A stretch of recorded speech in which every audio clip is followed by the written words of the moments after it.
Hi everyone, welcome again in KBC Keshav Banu classes में आपका बहुत बहुत स्वागत है। जैसे कि आप सबको पता है, हम रीट के लिए तैयारी कर रहे हैं और तैयारी में आज आपको एक पुश मिलने वाला है। आज हम 50 क्वेश्चंस करने वाले हैं साहब, रीट लेवल सेकंड के लिए। जो मैथमेटिक्स है उसके 50 क्वेश्चंस करेंगे, सारे यूनिट इसमें कवर हो जाएंगे आपकी और एकदम माइंड क्लियर हो जाएगा, आपको अपनी तैयारी का भी पता चल जाएगा। इसमें कुछ क्वेश्चन पिछले साल के भी हैं, पिछले सालों के भी हैं, कुछ क्वेश्चंस नए हैं। साथ में आपको बताऊंगा कैसे ये पीडीएफ आपको मिल सकती है, इस तरह के और सेट कैसे मिलेंगे। बहुत सारी चर्चाएं आज आपके साथ करने चाहता हूं, तो पूरा वीडियो जरूर देखिएगा, बड़ा ही महत्वपूर्ण है। तो स्टार्ट करते हैं। क्वेश्चन नंबर फर्स्ट आपकी स्क्रीन पे है, इसको सॉल्व कीजिएगा। क्या है क्वेश्चन, पहले आप खुद कीजिएगा फिर सॉल्यूशन देखना आप। ठीक है साहब। क्वेश्चन कह रहा है, माना m और n दो पूर्ण संख्याएं हैं।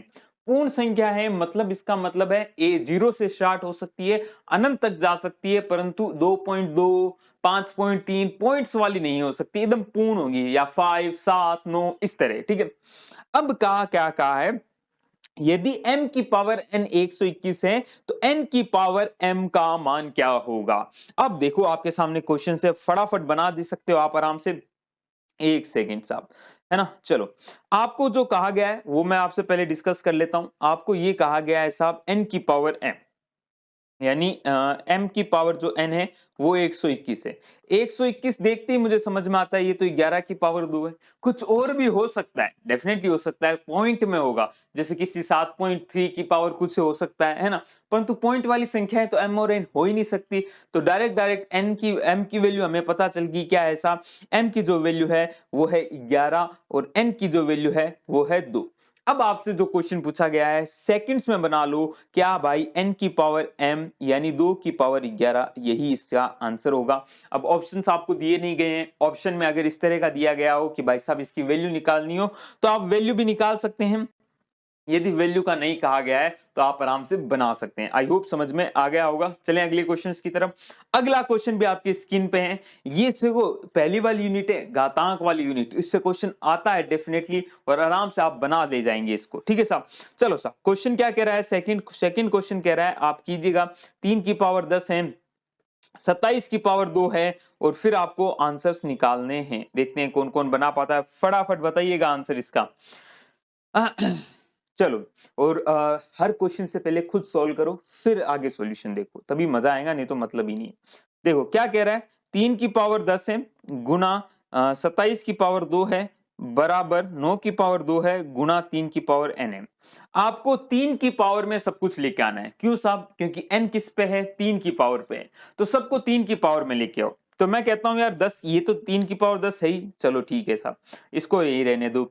बात आती है 27। 27 क्या होता है, 3 का स्क्वायर 9, 3 का क्यूब, 3 तिया 9 तिया 27, यानी 3 का क्यूब होता है। तो 27 को क्या लिखा जा सकता है, 3 का क्यूब, और इसकी पावर 2 तो है ही। ठीक है साहब। इधर 9 को क्या ले सकते हैं, 3 की पावर 2 और इसकी पावर 2 तो है ही। ठीक है साहब। अब जब पावर इस तरह होती है, ब्रैकेट में इस तरह हो, तो ये पावर्स क्या होती है, गुणा होती है। तो इसको क्या लिखूंगा, 3 की पावर 10 है, ये गुणा हो जाएंगी, 3 की पावर बन जाएगा 6 और ये हो जाएगा 3 की पावर 2 दूनी 4 और गुना 3 की पावर n तो है ही साहब। ठीक है। अब मुझे पता है जब आधार सेम हो, जैसे यहाँ पे 3 और 3 आधार सेम है, तो पावर्स क्या हो जाती है साहब, जुड़ जाती है। तो ये 10 और 6 क्या हो जाएगा, 16 हो जाएगा। तो इसको मैं साइड में लिख देता हूं, 3 की पावर 16 हो गया बराबर 3 की पावर 4 गुना 3 की पावर n। 4 इधर आके भाग में आ जाएगा, तो 3 की पावर 16 अपॉन 3 की पावर 4, दैट इज 3 की पावर n। जब भाग में होती है संख्याएं जिनका आधार समान हो, तो ये पावर्स घट जाएंगी साहब। 16 माइनस 4 आ जाएगा, 3 की पावर 12 आंसर आ जाएगा, 3 की पावर n। ठीक है साहब। अब n की वैल्यू क्या है, जब आधार सेम है तो पावर्स भी सेम होंगी, तो n की वैल्यू क्या आ जाएंगी, 12। तो आपका आंसर जो आने वाला है दोस्तों, वो आने वाला है 12। आई होप आपको समझ में आ गया होगा, कोई डाउट नहीं रहा होगा। इस तरह आप इस क्वेश्चन को सोल्व कीजिएगा। 3 की पावर 12 नहीं आंसर, तो आपका 12 आएगा। चले साहब अगले क्वेश्चन की तरफ बढ़ते हैं। तो क्वेश्चन आपके सामने पेश तो किया जाए, उसके बिना कैसे आप करोगे। चलो साहब, ये लो साहब, क्वेश्चन नंबर 4, ये आपके एग्जाम में पूछा गया क्वेश्चन है, थर्ड सॉरी, है ना। इसको सॉल्व कीजिएगा, बहुत ही बेहतरीन क्वेश्चन है, प्यारा क्वेश्चन है, समझना इसको, क्योंकि महत्वपूर्ण इसलिए हो जाता है क्योंकि ये क्वेश्चन आपको कई चीजें सिखा जाएगा। क्या सिखाएगा उसके बारे में मैं चर्चा करता हूँ। आप पहले इसको सोल्व कीजिएगा, है ना? वहाँ टाइम मिला हुआ है, रीट में पूछा गया है तो कोई बच्चा ये भी नहीं कह सकता सर रीट में इतने लेवल के आते नहीं है या वो नहीं है। लेवल अच्छा खासा आता है मेरे भाई, आपको एक लेवल ऊपर की तैयारी करनी है, पेपर हाई आ जाए तो आपका पेपर खराब ना हो जाए, ये हमारी उम्मीद है कि आपका पेपर मस्त से मस्त हो। ठीक है, चलें साहब, 4 की पावर 97, 4 की पावर 96, 4 की पावर 95 गुणा k की पावर 4 की पावर 95। जो अपना इधर साइड वाला है उसको छोड़ो, अपन को तो 4 की पावर 97 जिससे मतलब है उसको थोड़ा सा करते हैं, है ना? थोड़ा सा 1 मिनट, थोड़ा सा सेटिंग सेट कर लें एक बार। यस, 1 सेकंड साहब। 4 की पावर क्या है 97 है, माइनस 4 की पावर 96 है, प्लस 4 की पावर 95 है। आप देखो इधर जो इक्वल है वो के 4 की पावर 95 है। अब यहां डायरेक्ट ऐसे मत कर देना कि यार 95 96 ये पावर जोड़ दूं घटा दूं, नहीं, वो गुणा भाग में होती है मेरे भाई, यहां प्लस माइनस संख्या के बीच में है तो वो चीज मत करना। जब प्लस माइनस होता है तो कुछ चीज कॉमन ली जाती है। कॉमन कैसे लूंगा मैं? सबसे छोटी पावर कॉमन ले लूंगा, जो कि क्या है 4 की पावर 95 है। कॉमन ले लिया 4 की पावर 95, तो अंदर क्या बचेगा मेरे भाई? यहां देखो 95 97 पावर थी, उसमें से 95 बाहर चली गई तो 4 की पावर 2 बाहर रह जाएंगी, अंदर रह जाएंगी। 4 की पावर 2 माइनस यहां 4 की पावर रह जाएंगी 1, क्योंकि 96 है, 95 बाहर चला गया, 1 रह जाएगा। और प्लस में आपका यहां कुछ नहीं है तो जीरो नहीं बचेगा मेरे भाई। जीरो करके गलती मत कर देना, यहां बचेगा 1। तभी तो देखो गुणा करोगे तो 1 की गुणा इससे करोगे तभी तो 4 की पावर 95 में आएगा। जीरो लिख देते हैं, गलती वहीं हो जाती है। इसको आगे वाले को यहीं छोड़ देते हैं, एक बार इसको आगे सॉल्व कर लेते हैं। 4 की पावर 95 है, इसको रहने दो। आपको पता है 4 की पावर 95 और 4 की पावर 95 ये तो कंपेयर कर रहे हो, तो ये जो आंसर आएगा के वो बेसिकली ये वाली वैल्यू होने वाली है। कितनी है? 4 की पावर 16 2 यानी स्क्वायर यानी 16 माइनस 4 यानी 12 प्लस 1 यानी 13। आंसर आ जाएगा 13। 13 आपका आंसर आ जाएगा ऑप्शन नंबर, नंबर तो है ही नहीं साहब, है ना? चलो कोई नहीं, ऑप्शन से अपने को क्या करना है, अपन को तो आंसर्स निकालने हैं। तो ये बात समझ में आई आपको, इस तरह आपको क्वेश्चन को डील करना है, मस्त से मजे से कर सकते हो। क्वेश्चन नंबर 3 का आंसर आपने फुर्ती से निकाल दिया है। चलिए साहब आगे चलते हैं। अगला क्वेश्चन क्या कह रहा है, एक विद्यार्थी ने हिंदी में 2x, है ना साहब, अंग्रेजी में 2x प्लस वाई, संस्कृत में 3x माइनस वाई, प्लस गणित में 4x प्लस 7y, विज्ञान में 4x माइनस वाई और सामाजिक विज्ञान में 3x प्लस 2y अंक प्राप्त किए, तो टोटल अंक, तो बीजीय गणित का योग है साहब, ये बीजीय गणित का क्या है? योग है। चलें साहब इसको सरल सॉल्व कर लेते हैं। कुल प्राप्तांक क्या होंगे साहब? कुल प्राप्तांक कुछ नहीं होते साहब, कुल प्राप्तांक सिंपल सी एक कहानी होती है, वो होती है कि इन सब का योग। ठीक है साहब, तो सॉल्व कीजिएगा। 1 सेकेंड, आप सोल्व कर लीजिएगा इस क्वेश्चन को, आराम से कर सकते हैं, आपको टाइम दिया जाता है। तब तक मैं थोड़ा सा इसको हटा दिया जाए, थोड़ी सी प्रॉब्लम हो जाती है कभी कभी। चलो आगे चलें, धीरे धीरे सेटिंग सेट हो जाएंगी, कोई बात। आपको ऐड क्या करना है साहब? 2x ऐड करना है, उसमें ऐड क्या करना है? अंग्रेजी में 2x प्लस वाई ऐड करना है। ठीक है साहब, बहुत ही बढ़िया है। आगे संस्कृत में 3x माइनस वाई ऐड करना है। ठीक है साहब, गणित में 4x प्लस 7y ऐड करना है। ठीक है साहब, और उसके आगे मैं अगर बात करूं तो विज्ञान में भी है, यहां लिख लेते हैं ना, विज्ञान में है 4x माइनस वाई और 3x प्लस 2y, ये आपके सामाजिक विज्ञान में, ये सब आपको ऐड करना है। देखो बीजीय गणित में ऐड करने का एक सिंपल सा रूल है, समान समान पद क्या हो जाएंगे? ऐड हो जाते हैं। असमान पदों का अपन को टंटा ही नहीं लेना, वो जुड़ते नहीं है ना? जैसे x के साथ x वाला ही जुड़ेगा, y के साथ y वाला जुड़ेगा, x और y जुड़ेंगे नहीं, वो वैसे के वैसे दर्शा दिए जाएंगे। ठीक है सब। तो अब देखो 2x, पहले x वाले देखो, तो देखो x वाले में अगर देखूं तो देखो मेरे सामने कौन कौन से हैं, 2x और 2x, 4x, 4 और 3 7x, 7x और 4x कितना हो गया? 11x, 7 और 4 11x, 11 और 4 कितने हो गए? 15x, 15 और 3 18x, तो आपके 18x तो आ चुके। ठीक है साहब, y की अगर बात करूं तो y और प्लस y और माइनस y ये तो कैंसिल आउट हो गए, ये तो कहानी जीरो होगी। बचा क्या? 7y। ठीक है साहब, 7y और माइनस वाई यानी 6y हो गए, 6y और 2y 8y आ जाएगा, तो 8 है 18x प्लस 8y, यही आपका क्या होने वाला है मेरे भाई? आंसर होने वाला है। आई बात समझ में? इस तरह आप इस क्वेश्चन को सॉल्व कर सकते हो, मजे मजे से आराम से कर लोगे। ठीक है साहब, चलें तो अगला क्वेश्चन आपके सामने आ गया, अगला क्वेश्चन कीजिएगा। अगला क्वेश्चन नंबर 5 क्या कह रहा है, x square plus 7x plus 10 और x square minus 3x minus 10 का एक उभयनिष्ठ गुणनखंड बताओ। उभयनिष्ठ गुणनखंड का मतलब क्या है कि भाई साहब ऐसा गुणनखंड जो पहले वाले का भी हो और दूसरे वाले का भी हो, तो कुल मिला के आपको गुणनखंड निकालने, या फिर ऑप्शन से भी चेक करने के तरीके मैं आपको बताता हूं जो मैंने थ्योरी क्लास में बताए हुए हैं। तो अगर आपने थ्योरी क्लासेस नहीं देखी है, रीट लेवल फर्स्ट और सेकंड दोनों की प्लेलिस्ट आपको मिल जाएंगी लिंक में भी, डिस्क्रिप्शन बॉक्स में भी, या फिर आप क्या कर सकते हैं, या फिर आप जाइए सीधा सीधा चैनल पे प्लेलिस्ट पे जाएं, रीट लेवल फर्स्ट मैथ नाम से मिलेगा, रीट लेवल सेकंड मैथ नाम से आपको प्लेलिस्ट मिलेंगी, जिसको आपको देखना है, बड़े आराम से सॉल्व कर सकते हो। वो एक बार थ्योरी की क्लासेस देखोगे तो ये सारे क्वेश्चन हलवा नहीं, आपन को पानी जैसे लगेंगे, पानी जैसे गट गट गट पी जाओगे। ठीक है साहब, चलें आगे। तो क्वेश्चंस करते हैं साहब, एक मिनट इसको हटा देता हूं मैं आपके लिए। चलो, तो क्वेश्चन क्या कह रहा है, क्वेश्चन क्या कह रहा है कि साहब एक्स स्क्वायर यानी x square plus 7x plus 10 इसके गुणनखंड, पहले तो आप इसके तो गुणनखंड निकाल लो, इसके गुणनखंड निकालोगे तभी तो आगे बात बन पाएंगी। तो इसके गुणनखंड निकालूंगा, तो गुणनखंड कैसे निकालते हैं, ऐसी दो संख्याएं सोचो।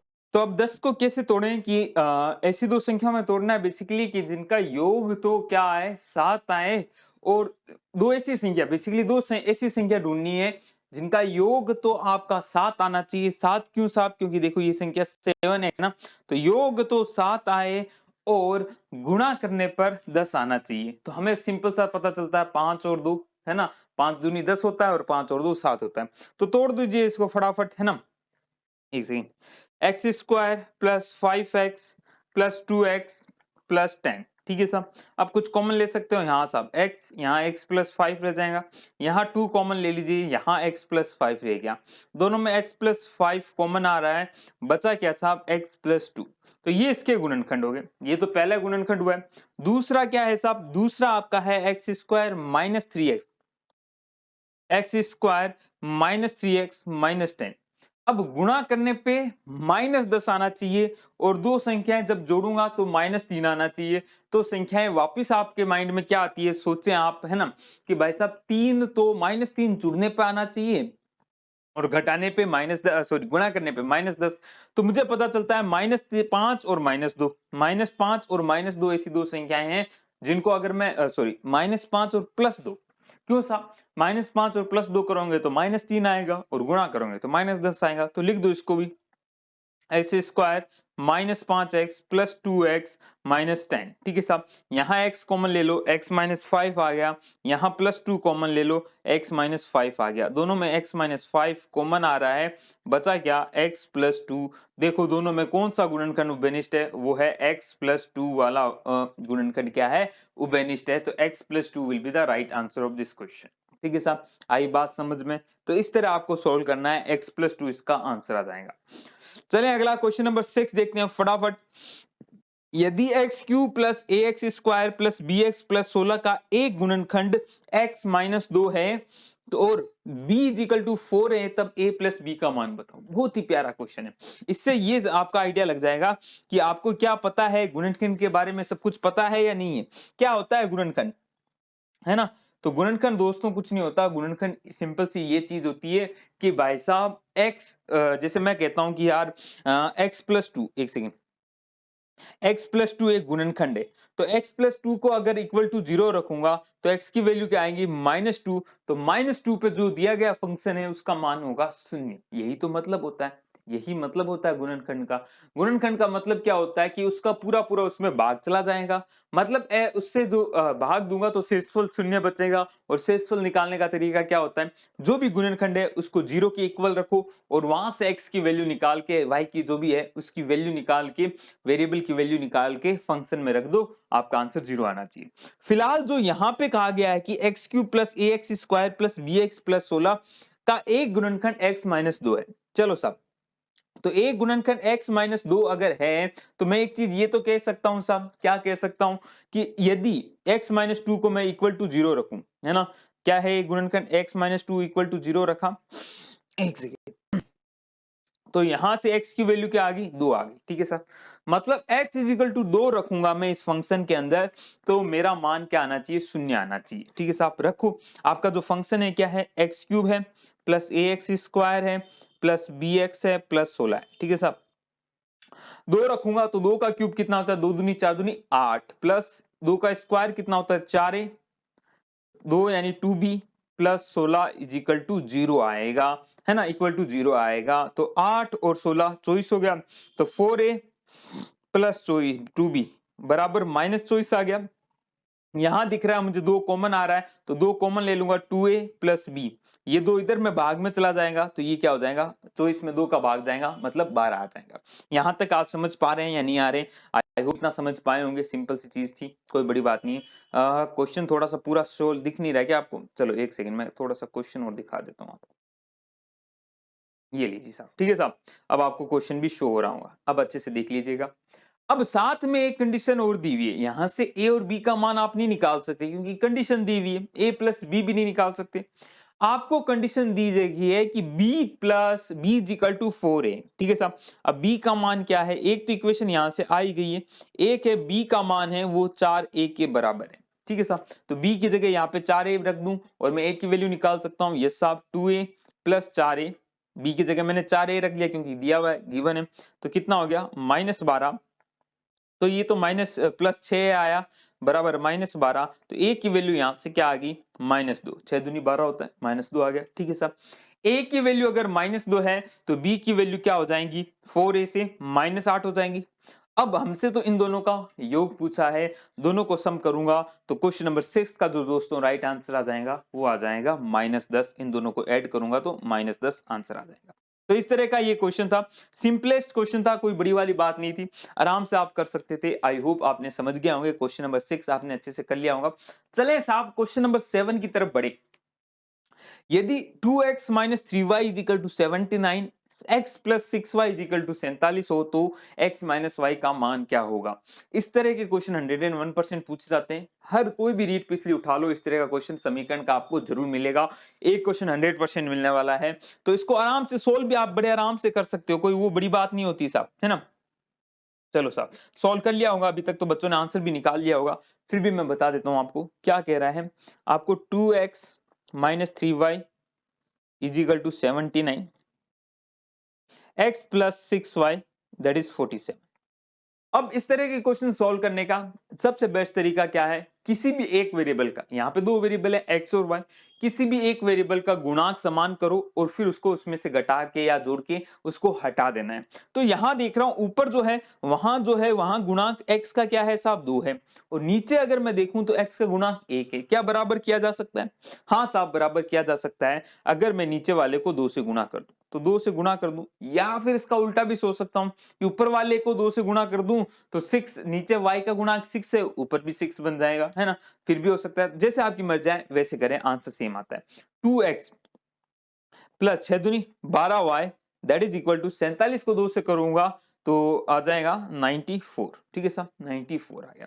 अब इन दोनों इक्वेशन में से मुझे सॉल्व करना है, तो मेरा पहले इक्वेशन मान ली ये है, दूसरी इक्वेशन मान ली ये है, दो में से एक घटा रहा हूं, 2 माइनस 1 कर रहा हूं, तो इधर देखो 12 में से ये घटाऊंगा, देखो 2x से तो 2x चला जाएगा, है ना, 12y में से -3y कर रहा हूं, ठीक है, और इधर 94 में से 79 घटा रहा हूं, तो 12 में से माइनस माइनस क्या हो जाएगा, प्लस 12 और 3 कितना हो गया, 15y आ गया। इधर 94 में से 79 घटाता हूं तो 79 में एक जोड़ दूं तो 80, 80 और 14 ये कितना आ गया साहब, 15 आ गया। तो यहां से मेरे सामने y की वैल्यू जो क्या आ गई, 1 आ गई। अब मुझसे y की वैल्यू नहीं पूछी गई है ना साहब, मुझसे तो वैल्यू क्या पूछी गई है, x माइनस वाई की वैल्यू पूछी गई है। तो मेरा अभी तक तो y आया है, बाकी वैल्यूज भी तो निकालनी है, फटाफट निकाल लो x की वैल्यू। अब x की वैल्यू कैसे निकालोगे, किसी भी एक में रख दीजिए साहब, चलो इसमें रख लेते हैं ना, किसी में रख दो, सारे एक ही बात है। x प्लस y कितना है, 6y है, बराबर 47 है, y तो एक है तो 6 हो गया, तो 6 इधर चला जाएगा, तो x की वैल्यू क्या आ गई, 41। x का मान 41 है, y का मान 1 है, आपसे पूछा है x माइनस वाई, तो बड़े आराम से 41 माइनस 1 करूंगा तो आंसर क्या आ जाएगा, 40। क्वेश्चन नंबर 7 का आंसर आपने निकाल लिया है साहब, 40 आपका आंसर आ जाएगा। आई बात समझ में, इस तरह आप क्वेश्चन को डील कर सकते हैं, आराम से सॉल्व कर सकते हैं, हड़बड़ी मत करो, आराम से बनाओ, प्यार से बनाओ, बड़े आराम से बना ले जाओगे। चलो साहब, अगर देखो इस बात की मैं थोड़ा-सा आपसे डिस्कशन कर लेता हूँ कि साहब अगर आप चाहते हैं कि इसकी पीडीएफ आपको मिल जाए, तो ये पीडीएफ तो मैं टेलीग्राम चैनल पे भी डाल दूँगा। टेलीग्राम चैनल की लिंक डिस्क्रिप्शन बॉक्स में जाके जुड़ जाइएगा, है ना? नहीं हो पाता कि आप सर कभी-कभी क्या होता है कि टेलीग्राम में पंगे रहते हैं। क्या पंगे रहते हैं? आप लिंक से जाते हो ना तो वो भाई साहब जुड़ते नहीं है मतलब खुलता नहीं है ओपन। तो आपको क्या करना है? आपको सर्च कर लेना है रीट 2021 टेलीग्राम पे जाके सर्च तो कर ही सकते हो। क्या सर्च करोगे साहब? रीट 2021 बाय केबीसी, ये आपको सर्च कर लेना है। आपको हमारा चैनल मिल जाएगा, वहां पे जाके जुड़ जाइएगा और वहां पे आपको काफी चीजें मटेरियल क्लास और के बारे में सब कुछ पता चलता रहेगा। अगर आप चाहते हो कि साहब इस तरह के और भी सेट मिलेंगे, लगभग हम 300 साढ़े 300 क्वेश्चंस करने वाले हैं। आज हम 50 कर रहे हैं।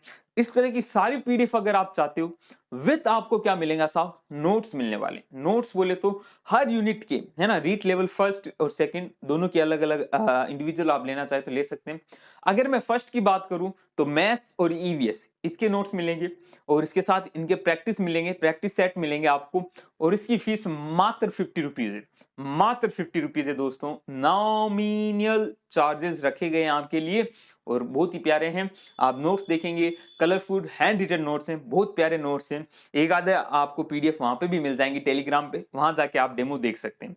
और साथ में अगर आप चाहते हैं कि साहब रीट लेवल सेकंड की बात करूं तो मैथ्स और साइंस दोनों के मिल रहे हैं अभी लिमिटेड टाइम के लिए ऑफर्स हैं, नहीं तो इंडिविजुअल अलग-अलग फीस है उनकी भी बहुत ज़्यादा है। आप अभी जो ऑफर है कि आपको साइंस के जो नोट्स हैं वो भी साथ में मिल रहे हैं और उधर फर्स्ट में ईवीएस के भी मिल रहे हैं। मैथमेटिक्स की हर यूनिट का नोट्स मिलेगा, साइंस में भी मिलेगा। बस आपको टीचिंग मेथड से रिलेटेड नहीं मिलेगा साहब, ये पहले मैं आपको बता देता हूँ, टीचिंग मेथड से रिलेटेड नहीं है। बाकी जो है वो सब कुछ मिलेगा आपको।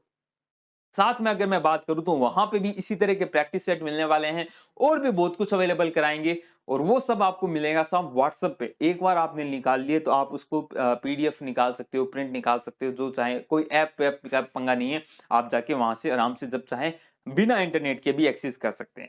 चाहते हैं रीड लेवल सेकंड के नोट्स, उसकी भी फीस मात्र 50 रुपीज है। तो अभी ऑफर का फायदा उठाइएगा। लोगे कैसे साहब? आप व्हाट्सएप से हमसे कांटेक्ट करोगे। व्हाट्सएप नंबर मैं आपको बता देता हूँ, 70 148 है साहब, 31 463 है साहब। तो 70 148 31 463 पे व्हाट्सएप कीजिएगा। मुझे रीट लेवल फर्स्ट या सेकंड जिसके भी चाहिए आपको नोट्स, मुझे नोट्स चाहिए। आपको आगे का जो भी है प्रोसेस बता दिया जाएगा। 50 रुपीज पे करने ऑनलाइन कैसे भी कर सकते हो, फोन पे, गूगल पे, पेटीएम, अमेजन पे, जिससे भी आप करना चाहें उससे कर सकते हैं और आपको मिल जाएंगे नोट्स, है ना? तो लीजिएगा, बहुत फायदेमंद है, बहुत काम की है। इसकी पीडीएफ तो आपको टेलीग्राम पे भी मिल जाएंगी, तो वहां से भी ले सकते हैं। चलो बाकी से बात करते हैं। हम क्वेश्चंस पे वापस अपन आते हैं अपने क्वेश्चंस पे। क्वेश्चन नंबर 8 पूरा नहीं दिख रहा क्या? चलो साहब थोड़ा सा सही करते हैं। अरे वाह! क्वेश्चन नंबर 8 इस तरह का पूछा नहीं गया है क्वेश्चन अभी तक, परंतु जो समीकरण के क्वेश्चन होते हैं वो इस तरह पूछे जा सकते हैं आपसे। क्या है साहब? देखिएगा, मुर्गा मुर्गी की कहानियां हैं। पढ़िएगा, आप क्वेश्चन बनाने की ट्राई कीजिएगा और आप मुझे विश्वास है पूरा बना ही लेंगे। ठीक है साहब? चलो। एक सेकंड दोस्तों, एक सेकंड। चलो, तो क्या कह रहा है क्वेश्चन? क्वेश्चन कुछ नहीं कह रहा साहब, मुर्गा मुर्गियों की कहानियां हैं, फटाफट कर दीजिएगा। एक सेकेंड यार। चलो, क्या कह रहा है? एक फॉर्म में कुल मुर्गियां और बकरियां हैं। कुछ मुर्गियां और बकरियां हैं। इनके सिरों में कुल 77 संख्या है और पैरों की संख्या 248 है। तो मुर्गियों की संख्या बताओ। वैसे तो ये समीकरण का क्वेश्चन है। समीकरण का क्वेश्चन क्या है? देखो, मुर्गी और बकरी में अंतर क्या है? दोनों के सिर तो एक एक है ना? एक मुर्गी है तो एक ही सर होगा। परंतु पैरों में अड़ंगा है कि भाई जहां मुर्गी के 2 ही पैर होते हैं, बकरी के 4 पैर होते हैं, इसीलिए थोड़ा-सा पंगा हो जाता है। तो जो बेसिक मेथड है वो तो क्या कहता है, आप मुर्गी मान लीजिए एक्स, ठीक है साहब? मुर्गी क्या मान लीजिए? एक्स मान लीजिए और जो बकरी है उसको क्या मान लीजिए? वाई, ठीक है? हमें पता है दोनों के सिर कितने होंगे, एक्स प्लस वाई, क्योंकि हर मुर्गी एक ही सर रखती है, हर बकरी एक सर रखती है। तो दोनों का योग एक्स प्लस वाई हमें दिया हुआ है कितना साहब? 77 दिया हुआ है, 77 दिया हुआ है। पहली इक्वेशन मिल गई। सेकेंडली क्या है? पैरों की कुल संख्या 248 है। तो मुर्गी से पैर आएंगे 2x और बकरी से पैर आएंगे 4y।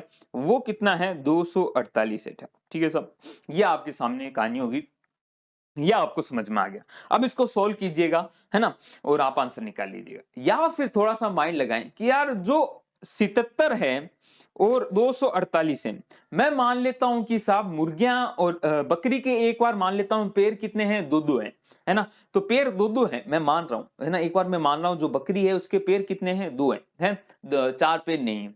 तो अगर दोनों के दो दो पेड़ होते तो टोटल टोटल पेड़ कितने होते साहब, टोटल देखो, टोटल कितने हैं दोनों मिला के 77 हैं। हर एक के दो दो पेड़ हैं तो कितने होते साहब, गुना दो कर लेता, 7 दूनी 14, हासिल लगी एक, और फिर 154। 154 क्या है साहब, पेड़ होते हैं अगर सबके दो दो है। परंतु क्वेश्चन कह रहा है ना साहब 154 नहीं है, आपके साहब 248 है। तो अंतर कितने का आया है मेरे भाई, अंतर आया है 154 और 248 में। 46 का तो यहां आ गया साहब और 48 का यहां आ गया, तो अंतर आपका आ गया 6 6 12, हंसी लगी एक, 4 4 8 1 9, 94। जो 94 पैरों का आपका अंतर आया। अब ये 94 पैरों का अंतर किससे कारण आया होगा, ये आया होगा साहब बकरियों के कारण। देखो समझ जाओ, ट्रिक्स बहुत हैं इसके करने के, परंतु मैं ट्रिक्स की भी डिटेल में जा रहा हूं आपके लिए। क्यों जा रहा हूं डिटेल में, क्योंकि बहुत महत्वपूर्ण है ये। अब देखो जो 94 पेड़ आए हैं एक्स्ट्रा किसके कारण आए हैं, बकरी के कारण आए हैं। एक बकरी के कारण दो का अंतर आ रहा है, क्योंकि चार पेड़ होते हैं, है ना। तो एक बकरी दो का अंतर ला रही है, 94 पेड़ों का अंतर आ रहा है, तो बकरियां कितनी होंगी, इसकी जस्ट आधी होगी। तो बकरियां आपकी जो है वो जस्ट 94 की आधी होंगी, तो 94/2 होंगी। तो कितना आ गया, 9 चौक 8 बचा 47, तो टोटल 47 क्या होती है, मुर्गियां सॉरी बकरियां होगी। ठीक है साहब, ये समझ में आया। 47 अगर बकरियां हैं, टोटल 77 हैं, तो मैं घटा दूं तो जो मेरी हैन आएंगी या फिर मुर्गी आएंगी वो कितनी आ जाएंगी, 30 आ जाएंगी। क्वेश्चन नंबर जो हमारा 8 था उसका आंसर आ गया 30। तो इसको बिना उसके भी आप किया जा सकता है। अब बच्चे क्या ट्रिक बना देते हैं, जो भी इनका योग दिया हुआ था उसका डबल कीजिए, उसका डबल कीजिए और उसको इसमें से घटा के आधा कर दीजिए। फिर मैं आपसे बता देता हूं, जो भी आपको योग दिया हुआ होता है, आपको जो अगर ट्रिक से करना चाहें, कुछ बच्चे की ट्रिक से करना है तो ट्रिक से कर लीजिए, है ना। जो भी आपको योग हो, है ना, या फिर आप ऐसे बना सकते हो, पेड़ माइनस सिर, ठीक है, पैर माइनस सिर का दो गुना करेंगे, जो भी अंतर आए उसका आधा अगर मैं कर देता हूं, या फिर इसको इस तरह भी बना लेते हैं, leg by two minus head, ये भी एक फॉर्मूला है। ये जो संख्या आती है वो चार पैरों वाले जानवर की आ जाती है। तो यहां देखो लेग कितना है, 248 है, 248 बटा दो करो, माइनस हेड कर दो जो कि है 77, वो चार पैरों वाले आ जाएंगे। तो 248 माइनस दो करूंगा, गलती कर रहे हैं क्या कहीं, एक सेकेंड दोस्तों, दे लो देखो, 248 थे क्या आपके सामने, यस साहब, 248 माइनस दो करूंगा तो कितना आएगा, दो एकम दो, दो दूनी चार, दो चौके आठ, माइनस क्या कर दूं 77 कर दूं, तो कितने आए साहब, 77 करने से 77 करने से ये जो अंतर आएगा वो कितना आ गया, 47 का, ये सुनो, या 43 का, नहीं 47 का ही आया ना, 12 में से 11 में से 7 गया तो 3 और 1 4, 47, 47 का अंतर आया। यही आपके चार पैरों वाली यानी बकरियों की संख्या होगी। अब बकरियां निकालने के बाद हैन भी निकाल सकते हो, मतलब मुर्गियां निकाल सकते हो, या फिर दो पैर वाला जो भी जानवर है उसके बारे में भी आप जानकारी ले सकते हो। तो ये तरीका ट्रिक्स भी बना लेते हैं बच्चे, जैसे आपको मर्जी आए वैसे करें, अल्टीमेटली आंसर निकालना है। चाहे तो आप इक्वेशन से भी इसको कर सकते थे। ठीक है साहब, चलें अगले क्वेश्चन की तरफ। अगला क्वेश्चन नंबर 9, फटाफट बनाइएगा आप, बताइएगा फटाफट बता दीजिए, मुझे लगता है आपने बना भी लिया होगा 9 तो। क्या कह रहा है, तीन क्रमागत सम संख्याओं का योग क्या होता है, 48 होता है। ठीक है साहब, अब सम संख्याओं में क्या है, या विषम संख्याओं कह दिया जाए या लगातार संख्या कह दी जाए, तो आपको क्या चीज माइंड में रखनी है, माइंड में ये रखनी है साहब कि सिंपल सी बात है, अगर मैं लगातार संख्याएं की बात करूं तो संख्याएं क्या होंगी, उनमें अंतर आएगा एक का। जैसे मैं बोलूं 7 8 9, तो अंतर कितने आ रहा है, लगातार संख्याएं तो एक का अंतर आएगा। लगातार सम संख्याओं की अगर मैं बात करूं तो 8 के बाद 10 आता है, 10 के बाद 12 आता है, 12 के बाद 14 आता है, तो अंतर साहब दो दो का आता है। और यही कहानी आपकी विषम संख्याओं के साथ भी होती है मेरे भाई, कि 7 9 11, तो अंतर दो दो का ही आता है। मतलब क्या है, मतलब यह है कि अगर आपको सम संख्याएं माननी है, सम संख्याएं माननी है या विषम संख्याएं माननी है, कितनी भी माननी हो, तो आप पहली संख्या अगर x मानते हो, पहली संख्या अगर x मानते हो तो अगली x+2 मान सकते हो, और उससे x+4 मान सकते हो। ये तरीका है पहला तो, ठीक है साहब। और यही कहानी आपको विषम में भी माननी है, कोई टेंशन नहीं है। अगर लगातार संख्याओं का कहा जाए तो आपको क्या मानना होता है साहब, x+1 x+2 इस तरह मानना होता है। आई बात समझ में? ये मोटा मोटी जो है वो कहानी आपको मैं बताना चाहता था, ठीक है। इस क्वेश्चन का औचित्य तो यही था, परंतु इसको थोड़ा और आसान भी किया जा सकता है। अगर मैं लगातार, अगर मुझे सम संख्याएं माननी है तो संख्याओं का अंतर कितना होना चाहिए, 2 होना चाहिए। तो मैं संख्या क्या मान लूं, पहली मैं x मान लूं। मुझसे कितनी संख्याएं पूछी गई है, x, 3 क्रमागत संख्याएं पूछी है, तो इससे तो आसान ही है, x+2 x+4 से कर सकते हो। नहीं तो थोड़ा सा और दिमाग लगाऊं तो मैं पहली x मान लेता हूं, दूसरी क्या मान लेता हूं, x+2 मान लेता हूं, और तीसरी क्या मान लेता हूं इससे पीछे, यानी x-2 मान लेता हूं। अंतर तो दो दो का ही आ रहा है, अंतर तो दो दो का ही आ रहा है नहीं आ रहा मेरे भाई। देखो x-2 और x में अंतर कितना है, 2 का है। x और x+2 में भी क्या है, अंतर 2 का है। यदि 5 संख्याएं कह देता तो मैं यहां x+4 मान लेता और इधर x-4 मान लेता। फायदा क्या होता है, अगर इनको जोड़ूंगा तो -4 से +4 घट जाएगा, -2 से +2 घट जाएगा। ये थोड़ा सा फायदा हो जाता है ना? इसीलिए थोड़ा आप मान सकते हो, चाहे तो आप उसको भी लेके कर सकते हो, इसमें कोई बड़ी बात नहीं है, बाकी आपकी इच्छा है। चलो, मैंने ये संख्याएं मान ली, मुझे इन तीनों का योग दिया हुआ है, दैट इज 47। 47 है क्या साहब, ये साहब 47 है, नहीं एक मिनट रुको, क्वेश्चन नंबर 9 का 48 है साहब, 48 है, ठीक है। तो योग करूंगा तो x और x और x 3x आ जाएगा, -2 से +2 कट गया, आया साहब 48। x की वैल्यू क्या आ गई अपनी, 1 6 16 32 16 48। अब आपसे जो क्वेश्चन पूछा गया है बड़ा महत्वपूर्ण हो जाता है, जब इस तरह आप सोचते हो तो माइंड में ध्यान रखना, सबसे जो छोटी संख्या है वो x नहीं है। जब आप x, x+2 x+4 मानते हो तब तो सबसे छोटी संख्या क्या हो जाएगी, x। परंतु जब ऐसे मानते हो तो सबसे छोटी संख्या x-2 है आपकी, x नहीं है, x-2 है। तो सबसे छोटी संख्या क्या होगी, x-2। x की वैल्यू आई है 16, -2 करूंगा तो आंसर क्या आ जाएगा, 14। यही आपका आंसर है मेरे भाई, आपका आंसर क्या आ जाएगा, 14। इस तरह आप इस क्वेश्चन को सॉल्व कर सकते थे। सबसे छोटी संख्या 14, उससे अगली 16, उससे अगली 18, इन तीनों का योग 48 आता है। ये आपका जो क्वेश्चन था, क्वेश्चन नंबर 9 हमने सॉल्व कर दिया। चलो साहब, फिर करते हैं अगला क्वेश्चन, क्वेश्चन नंबर 10 की तरफ चलता हूं, फटाफट देखिएगा, बना लीजिएगा इस क्वेश्चन को, या मैं बता ही देता हूं ना, एक सेकंड यार, थोड़ा सा सेटिंग करती ही, कोई बात नहीं। चलो, क्वेश्चन क्या कह रहा है, क्वेश्चन सिंपल सा है साहब, दिख तो रहा है, हाँ साहब दिख तो रहा है। चलो साहब, क्वेश्चन क्या कह रहा है, क्वेश्चन अंडर रूट का है, सिंपल सा है, वर्गमूल है।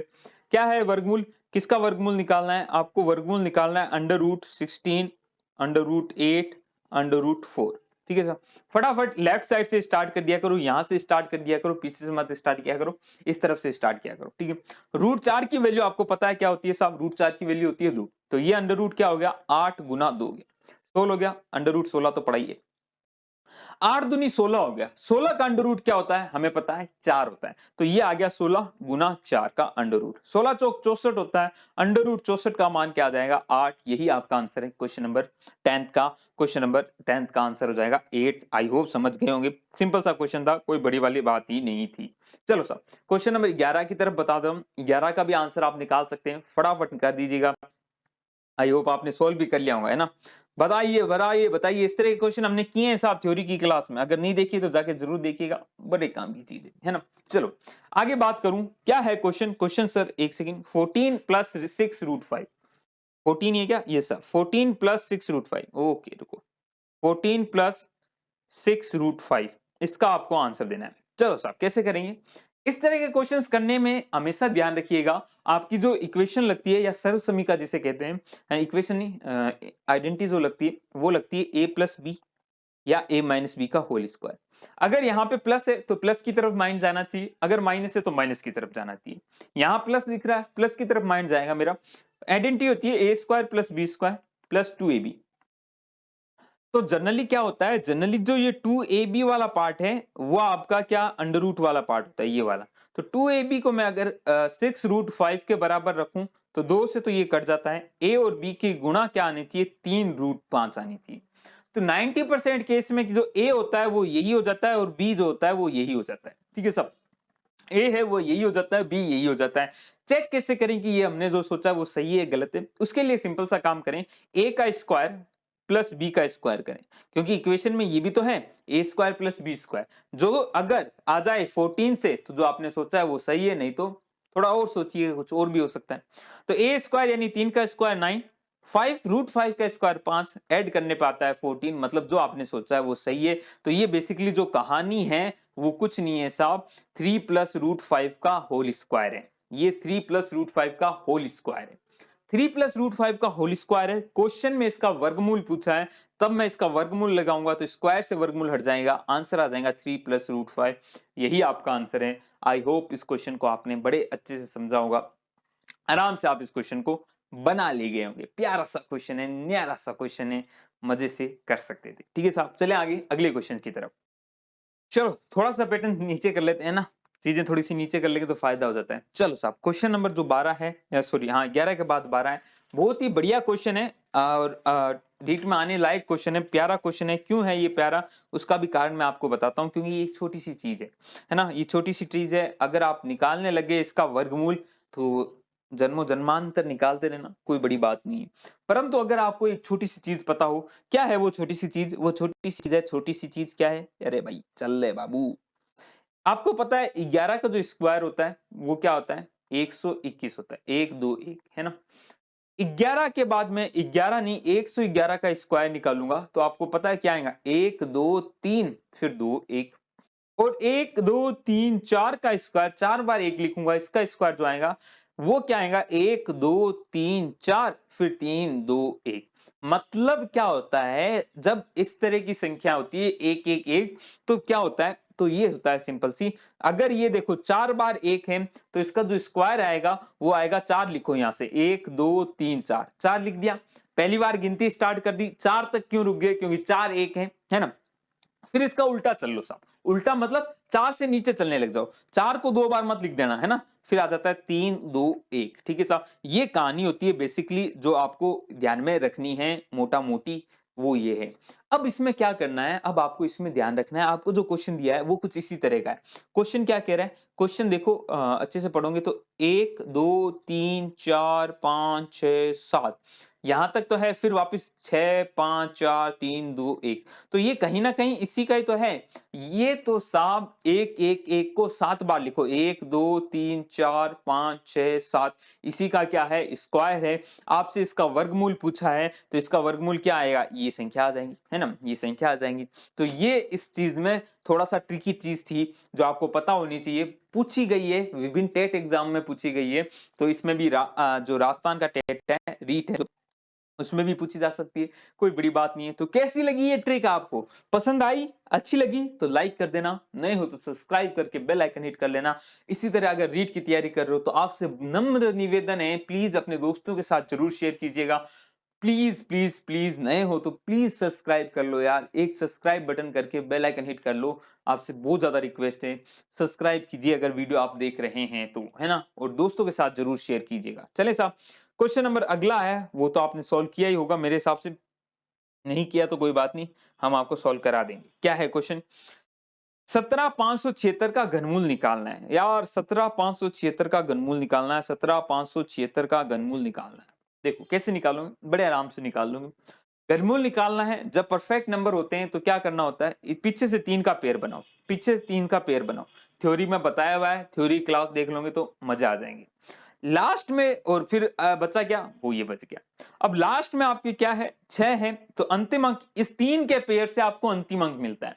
अंतिम अंक क्या है, यहां इसका अंतिम अंक देखो 6 है, तो आपका जो अंतिम अंक आएगा वो भी 6 आएगा, है ना। मैंने आपको बताया जैसे 3 है तो 3 का अंतिम अंक क्या होता है, 7 होता है। यहाँ पे 3 होता तो अंतिम अंक क्या होता, 7 होता। ठीक है, और ऐसे ही 7 का है तो वो 3 का होगा, है ना। तो थ्योरी क्लासेस आपने देखी है तो प्लीज जाके जरूर देखिएगा। और फिर क्या करते हैं, फिर हम यहां से देखते हैं 17, इससे छोटा क्यूब क्या है, इससे छोटा क्यूब क्या है। तो 17 से देखता हूं तो मैं 2 का क्यूब क्या होता है 8, 3 का क्यूब क्या होता है 27 होता है। तो इससे जो छोटा क्यूब है वो 8 है, 8 है जो कि 17 से छोटा है। ये एक्चुअल में किसका क्यूब है, तो हमें पता चलता है ये क्यूब है साहब 2 का। तो आंसर यहां से आपको पहला अंक मिल जाएगा 2 और अंतिम अंक 6। तो बेसिकली ये 26 का क्या है, क्यूब है। ये 26 का क्या है, क्यूब है। पहला तरीका तो ये है। दूसरा तरीका क्या है, आप बनाइए, है ना, पेड़ वेर बना के कर सकते हो। तीसरा तरीका है अभाज्य गुणनखंड, अभाज्य गुणनखंड से भी कर सकते हो। और चौथा अगला जो है वो है कि आपको इकाई अंक पता हो तो इकाई अंक से भी आप निकाल सकते हो, उसमें ऑप्शन की जरूरत होगी। अभी जो हमने एकदम इसका परफेक्ट आंसर निकाल लिया है वो है साहब 26। ठीक है साहब, आई बात समझ में कि नहीं आई? आ गई होंगी, ठीक है, नहीं आई तो बताइएगा। चलो आगे चलें, आगे चलते हैं। एक सेकंड, एक second, second second second second second second second. चलो यहां से ही हमें करना पड़ेगा डिलीट। एक सेकंड, हाँ चलें साहब, क्वेश्चन नंबर 14 आपको शो हो रहा है स्क्रीन पे, एक बार देख लेते हैं। हाँ साहब 14 भी हो रहा है स्क्रीन में। अब यहाँ पे आपको सिंपल सा क्वेश्चन है, प्यारा सा क्वेश्चन है, सोल्व करो, घबराओ मत, है ना। क्या कह रहा है? अंडर रूट 4 का क्यूब। ओ हो, ओ सॉरी सॉरी सॉरी सॉरी। हम्म, भर जा भैया, क्या हो गया, लालम लाल हो गए क्या आप? चलो, अंडर रूट 4 का क्यूब प्लस 15 का क्यूब, ये आपसे क्वेश्चन में पूछा गया, ठीक है सर। 15 का स्क्वायर है क्या? यस सर, 15 का स्क्वायर है, और इसका अंडर रूट, उसका क्यूब और है। चलो साहब इसका क्यूब और है, आराम से करते हैं। 15 का स्क्वायर होता है साहब 225, और 4 का क्यूब क्या होता है? 64। ठीक है साहब, कितना आया? 289 आया। 289 का क्यूब रूट कितना आ गया? 17 आ गया। 17 का क्यूब आपको आंसर आ जाएगा। आंसर क्या आ जाएगा? 17 का क्यूब। अब ऑप्शन पे डिपेंड करता है कि आपको गुणा करने हैं या 17 का क्यूब ही आंसर दे रखा है। शायद तक गुणा करनी होंगी तो गुणा कर लीजिएगा, है ना। 279 को आप क्या कर लीजिए, गुणा कर लीजिएगा एक बार 17 से, तो वही आपका आंसर आ जाएगा, है ना। तो ये आपका आंसर आ गया। आराम से करिएगा, इस तरह क्वेश्चन पूछे जाते हैं रीट में। हड़बड़ी मत कर देना, है ना, हड़बड़ी मत कीजिएगा। इसके लिए हड़बड़ी कहाँ से निकलेंगी? हड़बड़ी निकलेंगी साहब आपकी प्रैक्टिस से। आप जितनी अच्छी प्रैक्टिस करोगे उतना ही आपका फायदा है। प्रैक्टिस कीजिएगा, आपको प्रैक्टिस हम अवेलेबल कराएंगे। क्वेश्चन नंबर 15 देखिए, आइए साहब, अब आइए आपको आपको मुलाकात कराते हैं एक नए पार्ट से, जो कि है सेकंड यूनिट से रिलेटेड। अभी तक तो हमने फर्स्ट यूनिट से जो रिलेटेड है वो क्वेश्चन देखें। सेकंड यूनिट से रिलेटेड अब कुछ क्वेश्चन है, देखिएगा आप आराम से समझने की कोशिश कीजिएगा, है ना। चलो, क्वेश्चन क्या कह रहा है? यदि किसी धन का 8% की दर से 5 वर्ष में साधारण ब्याज 640 रुपए, तो मूलधन ज्ञात करो। बहुत ही सिंपल क्वेश्चन है, रीट में पूछा गया क्वेश्चन है ना। तो ऐसा नहीं है कि मैंने घर से बनाया हुआ है, ये रीट में पूछा गया क्वेश्चन है। तो रीट का क्वेश्चन है साहब, बताइएगा आप, फटाफट सॉल्व कीजिएगा, है ना। चलो, तो क्वेश्चन भाई मेरे क्या कह रहा है? क्वेश्चन कह रहा है, क्वेश्चन कुछ तो कह रहा है, क्वेश्चन क्या कह रहा है उसको देखते हैं। Question question question question question question, एक सेकंड।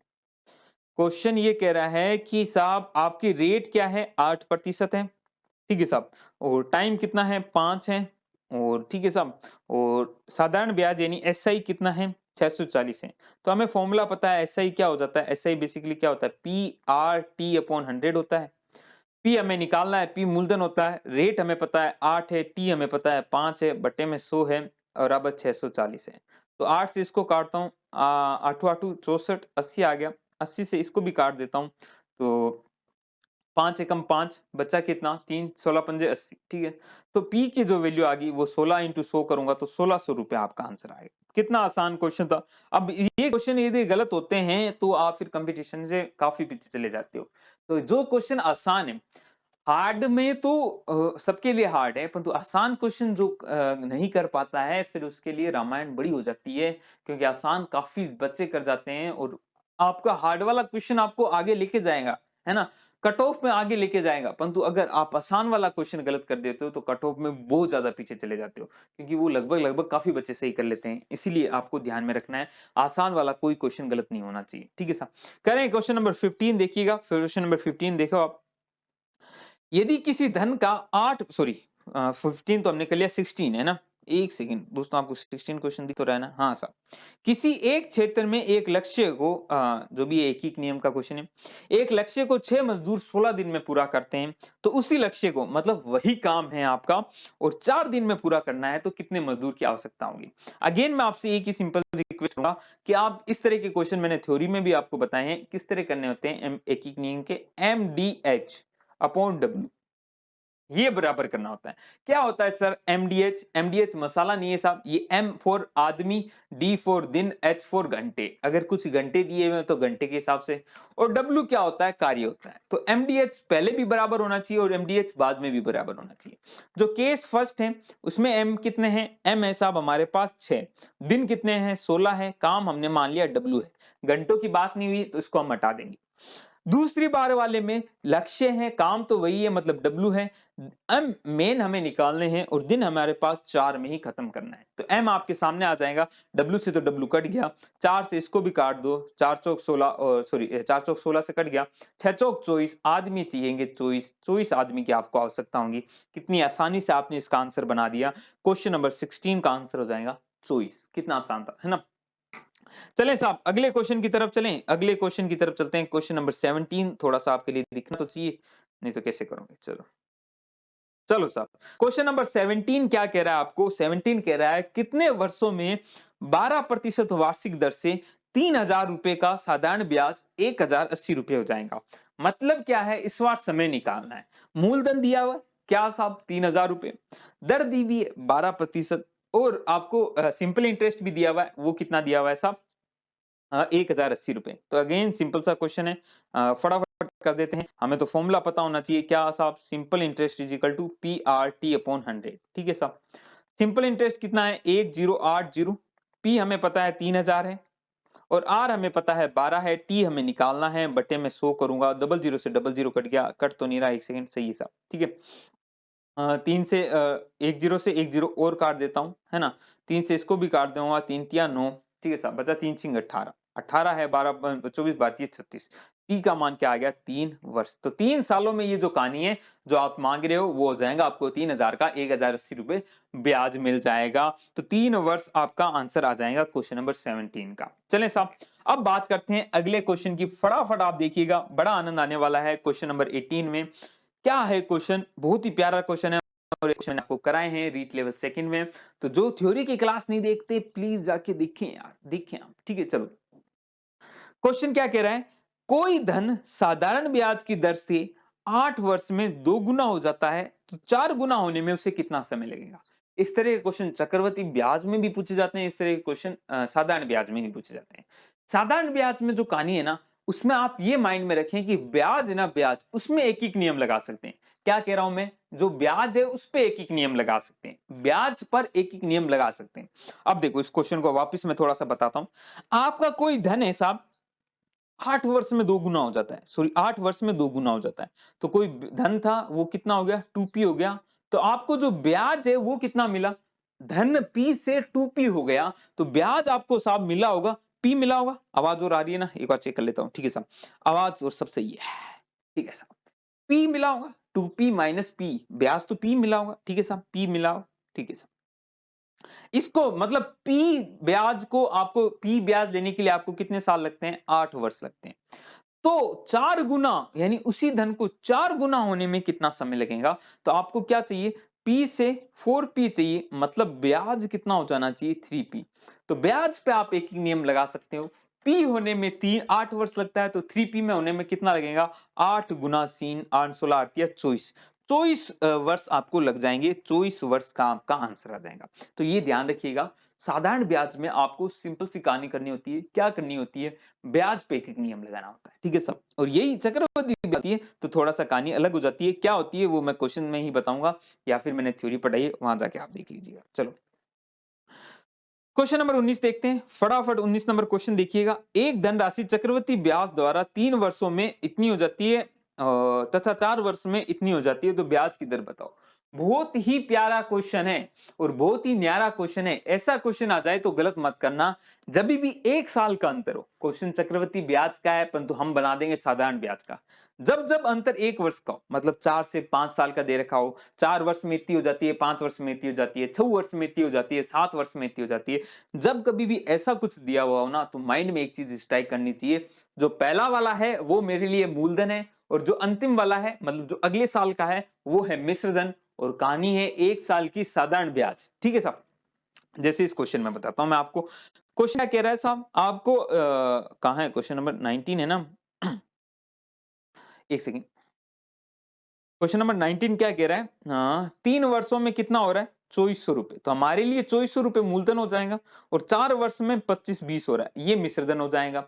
ये कहानी तभी लगाना जब 1 साल का अंतर हो, 2 साल का अंतर हो तो मत लगाना, फिर आप फॉर्मूले से करना, आप फॉर्मूले से ही कीजिएगा, है ना? 2400 से 25-20 हो रहा है, तो अंतर कितना आ रहा है? 120 रुपए का। ये आपका ब्याज है। टाइम कितना है? 1 वर्ष है। दर आपसे पूछिए क्या? अच्छा, दर ही तो पूछी आपसे, तो दर आप निकाल लेंगे, है ना? दर मतलब रेट आपको निकालनी है।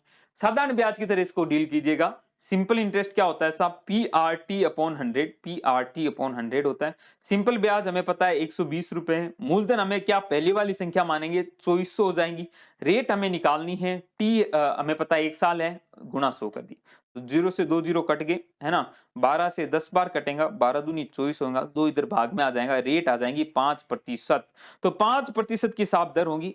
थोड़ा सा कट गया, चलो कोई नहीं। रेट यहां से कितनी आ जाएंगी साहब? 5%। तो 5% आपकी दर मिलेंगी। कितना आसान क्वेश्चन था, क्वेश्चन नंबर 19। अगर आपको 1 वर्ष का अंतर दें तो आपको ऐसे करने हैं। बाकी 2 वर्ष के हैं तो वो मैंने क्वेश्चन करा रखे हैं, थ्योरी में जाके देख लीजिएगा। बाकी अगले जो सेट होंगे उसमें हम करा देंगे, ठीक है सर? क्वेश्चन नंबर 20 ये आपको करना है। इसका आंसर आप मुझे कमेंट बॉक्स में दीजिएगा। 2400 रुपए पर वार्षिक संयोजन का द्वारा 20% वार्षिक दर से 2 वर्ष में मिलने वाला चक्रवृद्धि ब्याज क्या होगा?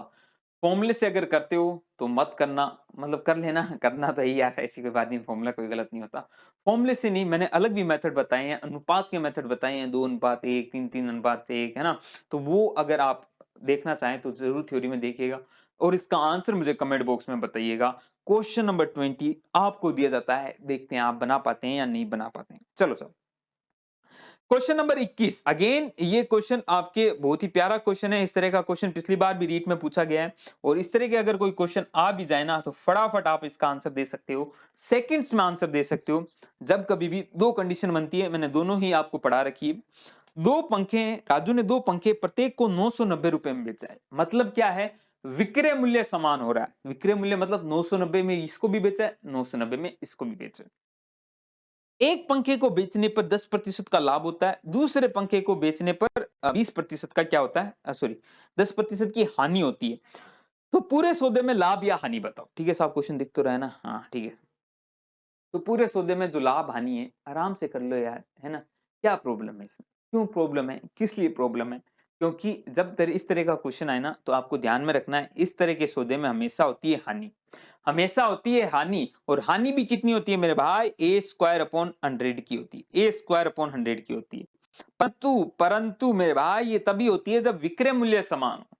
अगर क्रय मूल्य समान होंगे तो ये हानि हो जाएगी 0% की या लाभ हो जाएगा 0% का। तो यहाँ पे ये टंटा कर देता है कि आपको कभी कभी क्रय मूल्य दे देता है और गलती करवा लेता है। तो क्रय मूल्य आ जाए, यहाँ विक्रय मूल्य है तो अपन को ए स्क्वायर अपॉन 100 की हमेशा हानि करनी है। ए स्क्वायर कितना है? 10 है, 10 गुना 10 करूंगा बटे में 100 लगाऊंगा तो 0 से 0 कट जाएगा। 1% की क्या होने वाली है? हानि होने वाली। तो क्वेश्चन नंबर 21 का तो आंसर बड़े आराम से आप निकाल लेंगे, परंतु ध्यान रखें विक्रय मूल्य का लोचा रखना। क्रय मूल्य यहाँ पे समान होता तो हम आंसर देते 0। ठीक है साहब, चलें आगे। तो रीट के नोट्स लेना चाहते हैं तो आप व्हाट्सएप कीजिएगा 70 148 31 463 पे। रीट लेवल फर्स्ट और सेकंड दोनों के अवेलेबल हैं। फीस दोनों की इंडिविजुअल 50 रुपीज है, साथ में ऐसे प्रैक्टिस सेट भी मिलेंगे। रीट के आप टेलीग्राम चैनल पे भी जुड़ जाइएगा। रिक्वेस्ट आपसे फेसबुक पे हमारा पेज जरूर लाइक कीजिएगा। Page Keshav Bhanu classes search कीजिएगा फेसबुक पे, हम मिल जाएंगे। टेलीग्राम पे सॉरी इंस्टा पे आप मुझे फॉलो करना चाहे तो फॉलो कर सकते हैं। उसकी भी लिंक डिस्क्रिप्शन बॉक्स में है। ठीक है साहब, ये चीजें जो छोटी मोटी है, आप बेसिकली फेसबुक पे जरूर जुड़ जाइएगा। वहां पे आपको मटेरियल मिलता रहता है और टेलीग्राम पे भी मिलता रहता है, तो जहां से फ्री का मिले वहां तो जुड़ो बड़ो। है ना?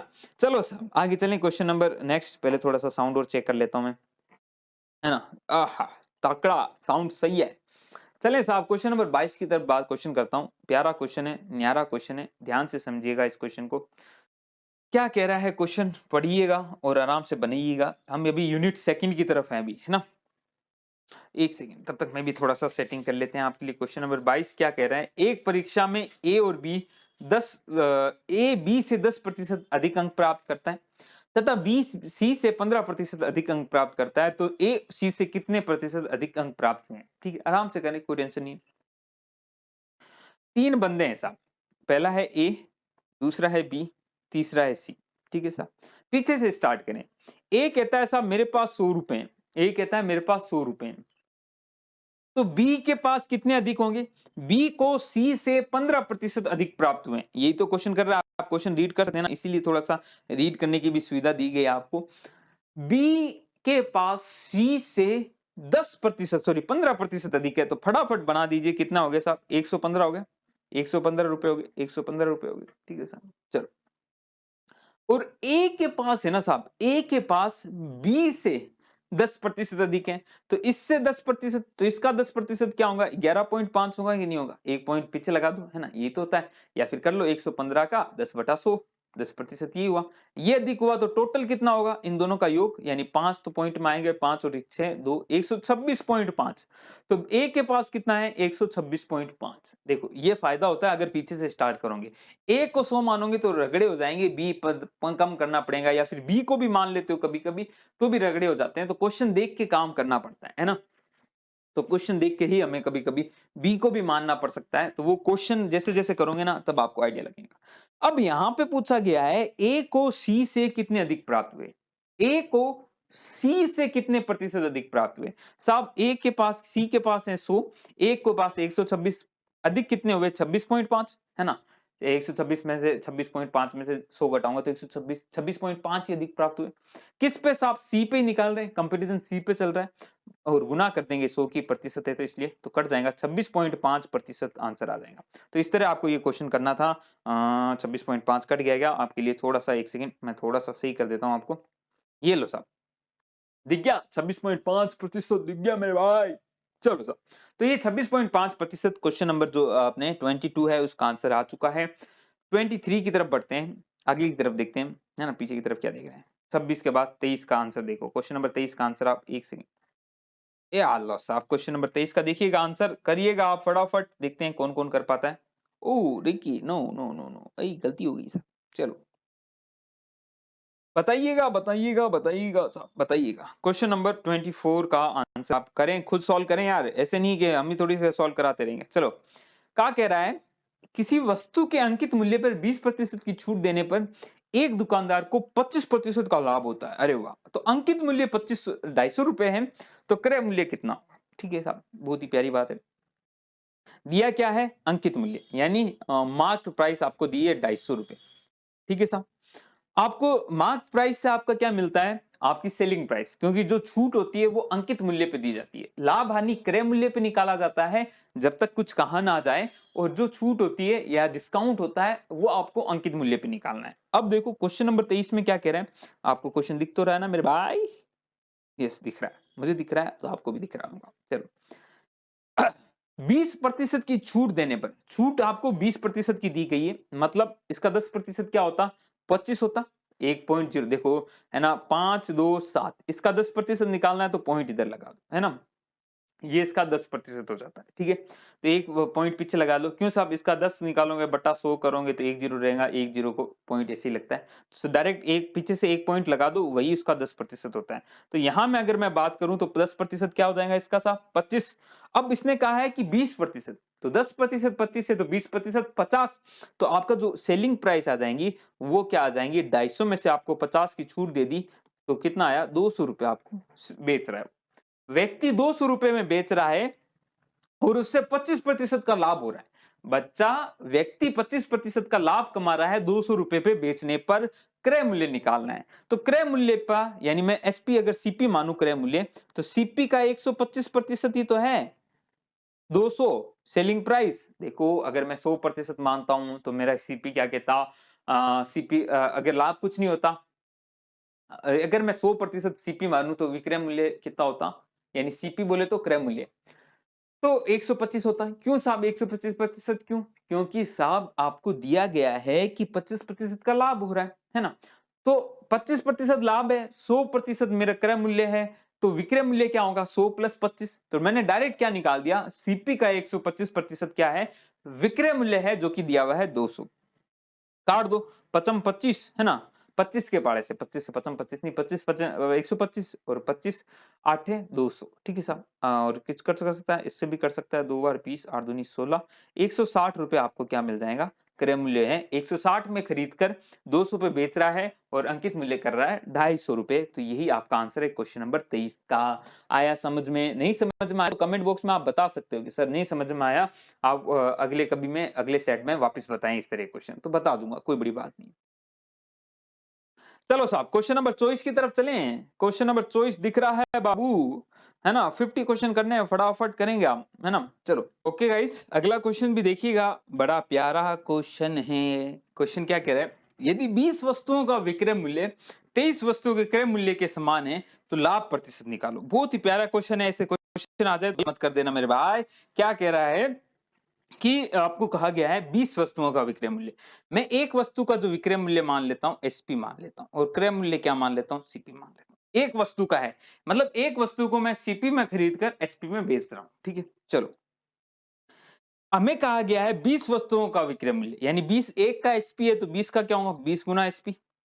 ये बराबर है साहब 23 वस्तुओं के क्रय मूल्य के, यानी 23 गुना सीपी के बराबर है, ठीक है साहब। अब हमसे क्या पूछा है? लाभ हानि। तो लाभ हानि के लिए हमें एसपी और सीपी का अनुपात पता होना चाहिए। निकाल लो यहां से, सीपी को ये रहने दो, एसपी को इधर लियो। तो ये आ गया 20/23 बराबर सीपी बटा एसपी। इसका मतलब क्या है? इसका मतलब ये है कि आपने 20 में खरीद कर 23 में बेच दिया, फायदा ही फायदा है। 20 में खरीद कर 23 में बेच दिया, यही तो है। सीपी 20 है तो एसपी 23 होगा, ये कहने की बात है। तो लाभ कितना हो जाएगा? 20 में खरीद कर 3 में बेच रहा हूं तो लाभ आएगा 3 का। किस पे साहब? 20 पे गुणा करूंगा 100 पे, पंजे 5 दिए 15% का आपको लाभ मिलेगा। तो क्वेश्चन नंबर 24 का आंसर 15% हो गया। थोड़ी सी स्पीड बढ़ाऊंगा दोस्तों क्योंकि क्वेश्चन काफी सारे हैं, तो ये आप कर सकते हैं। क्वेश्चन नंबर 25 आपको कहां तक शो हो रहे हैं मैं एक देख लेता हूं, है ना? 26 तक आपको शो हो रहे हैं, तो फटाफट 25 का आंसर निकालते हैं। 25 क्या कह रहा है? बी माइनस ए का 30% यानी 30/100 बराबर है ए प्लस बी के 18% के, यानी पूरा का 18 निकालो भाई, 18/100, ठीक है साहब? ये 18 है।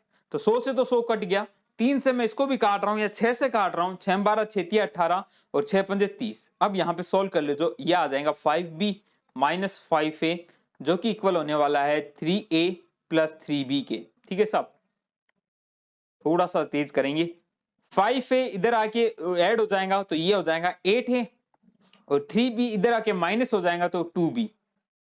4 और 8 को भी काट सकता हूं एक बार, 4 तो यहां आ जाएगा 4, एक इधर आ गया, a अपॉन b की वैल्यू क्या आ गई? 1/4 आ गई। 1/4 ही आपसे आंसर पूछा गया है क्या? 1:4 क्वेश्चन नंबर 25 का भी आंसर आ गया। आई होप समझ गया होंगे, थोड़ा सा तेज कराया है पर आसान क्वेश्चन है इसलिए मैं तेज करा रहा हूं, ठीक है? चलें साहब आगे चलते हैं, अगले बढ़ते हैं, एक सेकेंड। क्वेश्चन नंबर 26 करते हैं। 26 के साथ साथ पहले आपको मैं थोड़ा सा, चलो 26 का कर सकते हो, वैसे आप खुद ही कर सकते हो, परंतु बताएंगे हम 26 को, आपको बता ही देते हैं।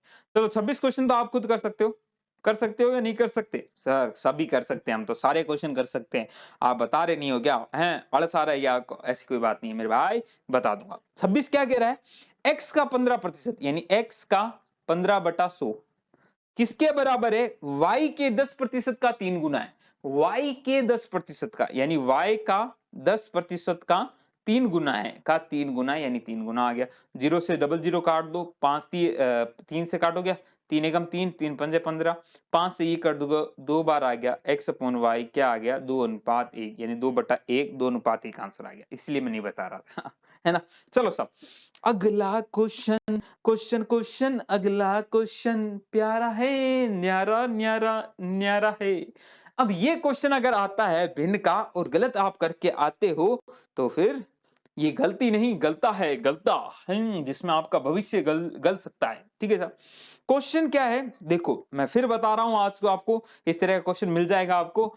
24/25, 10/11, 99/100, 68/69 में सबसे छोटी भिन्न क्या है? सबसे छोटी भिन्न बतानी है। तो जब भी आप देखो अंश और हर में अंतर क्या हो? एक का है। अंतर क्या है? एक है। अंतर क्या है? एक है। अंतर क्या है? एक है। तो ध्यान रखना, अंतर चाहे एक हो या कुछ और हो, बस समान होना चाहिए सब में अंतर। पहले में 5 का अंतर है, सब में ही 5 का अंतर है, सब में ही 10 का अंतर है, तो आप ये नियम लगा सकते हो, जिसका अंश बड़ा वो संख्या बड़ी, जिसका अंश छोटा वो संख्या छोटी। आपसे पूछे ये सबसे छोटी संख्या, सबसे छोटा अंश देख लो 25, 10, 99, 68 में सबसे छोटा क्या है? 10 है। आंसर आ जाएगा 10/11। ये भिन्न भी सबसे छोटी हो जाएंगी। कितना आसान है इस क्वेश्चन को करना, बड़ा आसान है अगर आप करना चाहो तो, नहीं करना चाहो तो आप ही इच्छा है। ठीक है साहब? चलो साहब, तो परंतु यहाँ पे एक कभी पंगा ये कर देता है, देखो ये ध्यान रखना, आपको मान लो कि ये मिल जाए 71/70। अब यहाँ पे भी अंतर आप क्या सोचते हो? 1 हो। सबसे बड़ी भिन्न पूछ ली मैंने, सबसे बड़ी भिन्न पूछ ली तो आप आंसर क्या निकालोगे? 99/100। अरे बावड़ों, पहले इसको देख, 71/10 तो आपकी संख्या है वो 1 पॉइंट समथिंग आएगी ना, 1 से बड़ी संख्या है। ये प्रॉपर भिन्न नहीं है, इम्प्रॉपर भिन्न है। 1 पॉइंट समथिंग होगी, 99/100 तो 1 से कम है ना? तो ये संख्या बड़ी हो जाएगी उस केस में। बस ये ध्यान रखो कि भाई साहब ये प्रॉपर बनी हुई है क्या? मतलब इसका सबका आंसर पॉइंट में ही आएगा, सब 1 से छोटी है। ये देखो कभी पूछा नहीं गया है, परंतु मेरा दिमाग कहता है कभी पूछ ले तो, कुचड़नी किसी के जच जाए तो, है ना? तो ये भी ध्यान रखना। चलो, चलें क्वेश्चन नंबर 28 पे। दिख रहा है क्या? नहीं दिख रहा? क्वेश्चन नंबर 28 करो भैया। क्वेश्चन नंबर 28 बहुत ही प्यारा क्वेश्चन है, न्यारा क्वेश्चन है, दुलारा क्वेश्चन है और लाजवाब क्वेश्चन है साहब। एक सेकंड हम हटाते हैं इसको और एक आपको कॉन्सेप्ट सिखाएंगे, है ना? बहुत सारे कॉन्सेप्ट सीखने को आपको मिलते रहेंगे। चलो, क्वेश्चन क्या कह रहा है? क्वेश्चन कह रहा है 3/7, 4/5, 7/9, 1/2 और 3/5 में सबसे बड़ी भिन्न क्या है? या तो इसकी पॉइंट्स वैल्यू निकाल लो, पहला तरीका ये। पहले मैं थोड़ा सा कंपेयर करता हूं, यहाँ पे देखो अंतर क्या आ रहा है? 1 आ रहा है, ठीक है साहब, है ना? 3 और 2, 5 में अंतर 2 का आ रहा है, ठीक है साहब। 7 और 2 अंतर 2 का आ रहा है। 4 और 1 में अंतर कितना आ रहा है? 1 आ रहा है। 4 और 3 इसमें यहाँ अंतर आ रहा है 4 का आ रहा है, ठीक है साहब। बहुत ही बढ़िया बात है, बहुत ही बढ़िया बात है।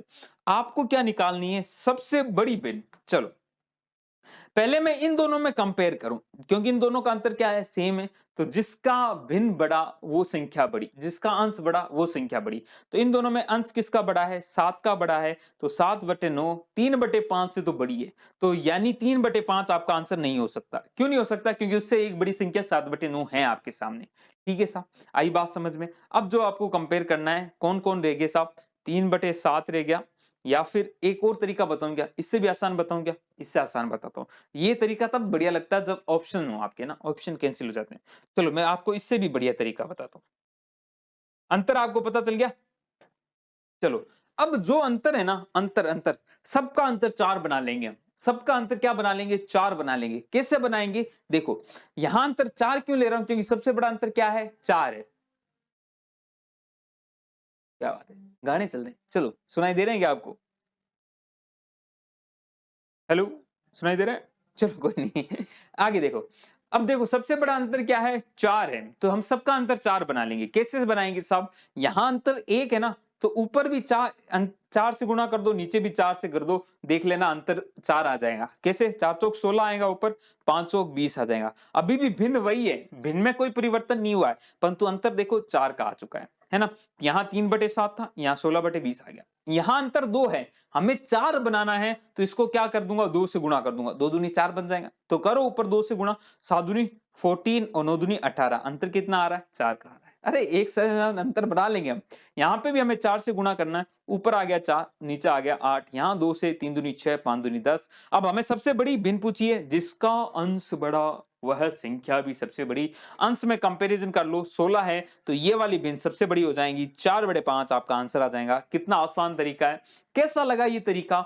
कमेंट करके जरूर बताना, जरूर जरूर बताना, जरूर जरूर बताना, है ना? माली शादी में मामा ली शादी में जरूर जरूर आना, है ना? वैसे आप जरूर जरूर कमेंट करके जरूर बताना। अच्छा लगा तो लाइक कर देना, आप नए हो तो सब्सक्राइब कर दो, बेल आइकन हिट कर दो, है ना? बार बार कहना पड़ता है क्योंकि करते नहीं हो यार, करते बारते नहीं हो। मैं सब्सक्राइब करने में क्या जा रहा है, इतना तो अड़ंगा फीस भरने में भी नहीं होता लोगों को, है ना? वहां पे भी 2 बार कह देते हैं तो भाई जी फीस दे दो आ जाते हैं, है ना? यहाँ सब्सक्राइब कर रहे हैं, बटन हाथ दबाना है, बस उसमें भी प्रॉब्लम हो रही है? अरे वोट नहीं दे रहे हो यार। है ना? तो सब्सक्राइब कर लीजिएगा, दोस्तों के साथ शेयर क्यों नहीं करते? हम्म, चैनल में सब्सक्राइब करोगे तो चीजें आपको स्मार्ट पे लेके जाएंगे, है ना? सब कुछ आपके हाथ में है ना, जनता जनार्दन होती है ना? तो स्टूडेंट ही सबसे बड़ा पावरफुल फैक्टर है इस इंडस्ट्रीज का, है ना, इस एजुकेशन सिस्टम का। तो अपनी पावर को समझे और सब्सक्राइब करके बेल आइकन हिट करके इस वीडियो को शेयर कर दीजिए हर जगह, ठीक है।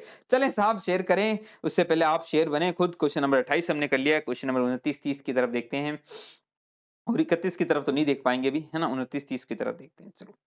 29 बहुत ही आसान क्वेश्चन है, सिंपल सा क्वेश्चन कह रहा है साहब। क्यों सिंपल का क्वेश्चन क्यों कह रहा है? क्योंकि आपको 1000 का 25% निकालना है, यानी 25/100, प्रतिशत हटाओ 100 लगाओ, 1% यानी 1/100, और एक फिर का 1% और है तो 1/100 और आ गया, ठीक है साहब। 25 से काट लूंगा, 2 जीरो से 3 जीरो है तो 2 जीरो यहाँ कट गए, 1 जीरो यहाँ कट गया, ये और कट गया, 25 चौके 100, या रहने दो ना, 25 को रहने दो, 25 रहने दो, है ना, क्यों फालतू में काटें। 3 जीरो है और 25 है तो 0.025 आ जाएगा इसका आंसर, है ना। क्यों साहब? क्योंकि ये दो जीरो 25 से आगे पॉइंट लाएंगे, एक जीरो और है तो एक जीरो लगा के पॉइंट लगाना पड़ेगा, तो 0.025 इसका आंसर आ जाएगा। सिंपल सा क्वेश्चन था, आराम से आप कर सकते थे। चलो क्वेश्चन नंबर 30, ये क्वेश्चन आपके पूछा गया है, किसमें? रीट में पूछा गया है। एक विश्वविद्यालय में आने वाले विद्यार्थियों की संख्या में प्रतिवर्ष 10% का वृद्धि का लक्ष्य रखा गया है। यदि 2016 में ये संख्या 1500 थी तो 2018 में लक्ष्य पूर्ति होगी तो विश्वविद्यालय में संख्या कितनी होगी? 2016 से 2018 पहुंचना है, हर साल 10% की वृद्धि हो रही है। तो एक बात मैं ये आपको कंफर्म कह सकता हूं कि भाई साहब जो 1500 बच्चे थे वो अगले साल में कितने हो जाएंगे? 110/100 हो जाएंगे। हो जाएंगे कि नहीं हो जाएंगे? हाँ साहब, क्योंकि 10% की वृद्धि हो रही है। अब उससे अगले साल भी 10% की वृद्धि हो रही है, तो ये कितने हो जाएंगे? उससे अगले साल इसका 110% हो जाएंगे, क्योंकि हर साल पिछले साल का 10% बढ़ रहा है, ठीक है साहब। अब यही आप आंसर आ जाएगा, यही टोटल बच्चे आने वाले हैं, तो सॉल्व कर लो यार, क्या प्रॉब्लम है। 2 जीरो से 2 जीरो काट दी, 1 जीरो से 1 जीरो, 2 जीरो ये कट गई, 11 का स्क्वायर 121 आ गया, 15 है, 15 एकम 15 आ जाएगा, अस्सी लगी 1, 15 दूनी 30 और 1 31, 3 अस्सी लगी, 15 एकम 15, 3 18, 18 15, 18 15, 18 15, 18 15 बच्चे हो जाएंगे, 1815 बच्चे आपके हो जाएंगे विश्वविद्यालय में। सिंपल सा क्वेश्चन था। करें साहब अगले की तरफ चले, तो आसान है, वो आसान है और रीट में पूछे गए हैं, है ना। यदि एक परीक्षा में 35% छात्र पास हुए और 455 छात्र फेल हो गए, तो परीक्षा में कुल कितने छात्र बैठे थे? बहुत ही प्यारा क्वेश्चन है, न्यारा क्वेश्चन है। ये करोगे आप ही, हिंट मैं आपको दे देता हूं। 35% छात्र पास हुए हैं तो फेल कितने हुए होंगे? 65%, है ना। 100% टोटल होता है, 65% जो दिया हुआ है वो 455 छात्र फेल हुए ना, 455 के बराबर है। मतलब 65% अगर 455 के बराबर है, आपको बेसिकली 100% निकालना है, तो आपका आंसर 100% होगा। देखते हैं कौन कौन निकालता है, कमेंट में बताइएगा। एक क्वेश्चन पीछे दिया था, एक क्वेश्चन ये दिया था, क्वेश्चन नंबर के साथ आंसर दीजिएगा, है ना, कि साहब क्वेश्चन नंबर ये, इसका आंसर ये। चलो करे हैं आगे बात क्वेश्चन नंबर 32 की। हाय हाय हाय रब, हाय रब, हाय हाय हाय हाय रब, हाय रब, हाय हाय हाय। चलो क्वेश्चन क्या रहा है 32, करें सॉल्व और आप आंसर दें, है ना। 32 नंबर जो क्वेश्चन है, किसी शहर में 2010 में जनसंख्या 3,50,000 थी। यदि वर्ष 2010 में बच्चे कुल जन्मे बच्चों की जीवित शिशुओं की संख्या 1750 हो तो 2017-10 की जन्म दर, देखो जन्म दर मैंने पढ़ाई आपको, जन्म दर और प्रतिशत में इतना सा अंतर होता है कि प्रतिशत हमेशा 100 पे निकाला जाता है और जन्म दर 1000 पे निकाली जाती है, प्रति 1000 आंसर आता है। तो देखो क्या कह रहा है, कुछ तो कह रहा है ना। देखो बच्चे पैदा कितने हुए या बच्चे हैं कितने? 1750, किस पे है साहब? 3,50,000 पे। अब यदि प्रतिशत होता तो यहां मैं गुणा 100 की करता, परंतु ये जन्म दर है, मृत्यु दर है, तो यहाँ गुणा 1000 की होती है और इसका जो साइन आता है वो ऐसे आता है, नीचे दो दो बिंदियां लगती है, ठीक है। यही अंतर है, बाकी कोई आंसर में कोई प्रॉब्लम नहीं है। सॉल्व कर लीजिए इसको फटाफट। दो 3 जीरो तो यहाँ काट दूं, 1 जीरो यहाँ काट देता हूँ, तो ये 35 से पूरा पूरा रह जाएगा, 3 चौक 12, 3 पंजे 15 और 15, हाँ ठीक है, 3 पंजे 15, तो 5 आ गया, ये 5 बार कट गया, तो आंसर क्या है? 5,000, शायद तक 5 प्रति हजार, 5 5 आया ना, 5 प्रति हजार, मतलब प्रति हजार जनसंख्या पर 5 बच्चे, 5 बच्चे हैं। यदि 1000 टोटल जनसंख्या है तो 5 उसमें क्या होंगे? शिशु होंगे। ये आपकी जन्म दर आपको बताने का तरीका होता है, बस प्रति हजार का ध्यान रखना। 100 की गुणा कर देते हैं, ऑप्शन में 50 मिलता है, उसको टेक के आते हैं और फिर मजे लेते हैं, है ना, माथा टेकते हैं। चलो साहब अगले जो क्वेश्चन है उनको अपन एक काम करते हैं, है ना, इसी पीडीएफ में कर लेते हैं, क्योंकि मतलब तो है नहीं। चलो थोड़ा सा बढ़ा दिया जाए। बालक बालक बालक बालक बालक बालक। ठीक है साहब। अ, ये लीजिए साहब, ठीक है। करें क्वेश्चन। क्वेश्चन देखो क्या है, नीचे दिए गए चित्र में त्रिभुजों की सर्वांग समता का कौन सा प्रतिबंध लागू हो रहा है? मतलब ये दो त्रिभुज हैं जो सर्वांग सम हो रहे हैं, तो कौन सा नियम आपको लगाना है या कौन सा नियम लग रहा है? तो नियम लगा दीजिए, कौन सा भी लगा सकते हो आप, तो आपकी मर्जी पे है। आपको दिख रहा है यार कोण बराबर हो रहे हैं, कोण बराबर हो रहे हैं और क्या-क्या बराबर हो रहा है? देखो, एक तो ये कोण बराबर हो रहा है, इस कोण के बराबर हो रहा है, ठीक है? बीच में ये भुजा बराबर है, भुजा बराबर है और ये जो कोण है बराबर है। तो आपका कोण नियम कौन-सा लगेगा? कोण, भुजा, कोण। ये भाई पूछा गया क्वेश्चन है मैं रीट में पिछली बार, है ना?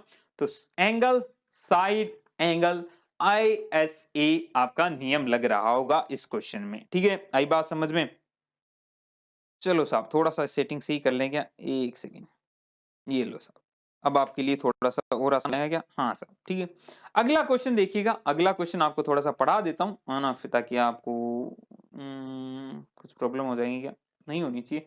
दिख तो रहा ही होगा यार मेरे भाई, दिख रहा है क्या? दिख रहा होगा। चलो क्वेश्चन पढ़ा देता हूँ। दिए गए चित्र में बी एक सरल रेखा है और सरल रेखा है और इसमें ये कोण है और आपसे ए और बी का मान पूछा है, अनुपात दिया है, ए अनुपात बी। क्वेश्चन पढ़ लिया, इसको थोड़ा ज़ूम आउट करता हूँ। फटाफट करते हैं इस क्वेश्चन को। देखो, ये एक सरल रेखा है तो ए और बी इन दोनों का योग, यदि इन दोनों कोणों का योग निकालूंगा तो 180 डिग्री आएगा कि नहीं आएगा? आएगा साहब, क्योंकि एक सरल रेखा बना रहे हैं। एक सरल रेखा बना रहे हैं तो 180 डिग्री इनका योग आएगा। 180 इनका योग आ रहा है तो मुझे एक बात तो बताओ, इनका अनुपात भी दिया हुआ है, ए अनुपात बी, जो कि क्या है 2 अनुपात 1 है। तो क्वेश्चन आ गया ना यार, है ना? क्वेश्चन समझ में आ गया? ए का मान कितना होगा? तो 2 है, टोटल कितना हो? 3 हो और गुना 180 करना है क्योंकि योग 180 है, तो 3 छिंग 18, 60, 6 दूनी 12, 120, 120 डिग्री इसका आंसर आ जाएगा। क्वेश्चन नंबर 34 का आंसर क्या आ जाएगा? 120 डिग्री। अगला क्वेश्चन देखें, दी गई आकृति में, दी गई आकृति थोड़ी ज़ूम करनी पड़ेगी वरना मज़े बढ़ेंगे। ओ जा रे जूम बाबू, ये लो साहब। अब ठीक है, इसमें आपको जो कोण है वो निकालना है। कौन कौन सा निकालना है ये नहीं पता। अरे बाबू, ये देखो दी गई आकृति में एओबी कोण निकालना है आपको। तो ये आपकी आकृति दी गई है, इसमें आपको ये वाला कोण निकालना है। तो अगर आपने नोट्स लिए हैं ना तो आपको सेकंड्स लगेंगे। ये सब चीजें मैंने नोट्स में बताई है। क्यों? इसलिए मैं आप हैंड रिटन नोट्स बनाए, मेहनत करके आपके लिए नोट्स बनाए गए हैं मात्र 50 रुपीज में। इससे बढ़िया नोट्स मैं क्यों करूँ? मैं क्यों बोलूँ नहीं मिल सकते? अगर आप चाहें तो लीजिए, नहीं तो नहीं लीजिए। इतने सारे आप पैसे खर्च करते हो, मात्र 50 रुपीज़ हैं, प्यारे नोट्स हैं, मैथ्स के साथ-साथ साइंस भी मिल जाएँगे अभी और बाद में तो ऑफ़र चला गया तो फिर मज़े बन जाएँगे। तो देख रहे हो तो ले लीजिएगा, है ना? एंगल निकालना है, हमने आपको बताया है वर्त के साथ यही क्वेश्चन पूछेंगे। जो ये बेस पे जो एंगल बनता है, वो जो परिधि पे बनेगा एंगल उसका क्या होता है? आधा नहीं डबल होता है ना? तो ये 80 डिग्री आ जाएगा, 40 का डबल सीधा 80 डिग्री आ जाएगा। इसी में अगला क्वेश्चन है, अगला क्वेश्चन मैं आपको बता देता हूँ, है ना? क्वेश्चन पढ़ लीजिएगा, बाद में देख लीजिएगा। मैं आपको क्वेश्चन डायरेक्ट बताऊँगा अब। आपको एबीसी ये क्वेश्चन दिया हुआ है, एबीसी ये वाला एंगल निकालना है। ये वाला एंगल निकालना है। देखते हैं कौन-कौन निकाल पाता है, सोचिएगा, ठीक है? ये एक एंगल निकालना है, आप सोचिएगा। पहली बात तो ये चक्रीय चतुर्भुज नहीं है। चक्रीय चतुर्भुज सोच के इसका आंसर मत निकाल दीजिएगा कि दोनों का योग कितना होता है? 180 होता है। चक्रीय चतुर्भुज में होता है साहब, डेफिनिटली होता है कि आमने-सामने वाले दो कोणों का योग 180 होता है। परंतु यहाँ चक्रीय चतुर्भुज नहीं है क्योंकि ओ वर्त का केंद्र है। परिधि पे चारों बिंदु होने चाहिए, तब आप चक्रीय चतुर्भुज का चक्कर लगा सकते हो, अन्यथा मत लगा देना। अब देखो क्या लगाओगे फिर इसमें, 1 सेकंड, है ना? देखो, पहला तरीका तो क्या है? पहला तरीका तो आप क्या बनाएँ, इसको थोड़ा-सा इस तरह बढ़ा लें, ठीक है? इस तरह बना लीजिए।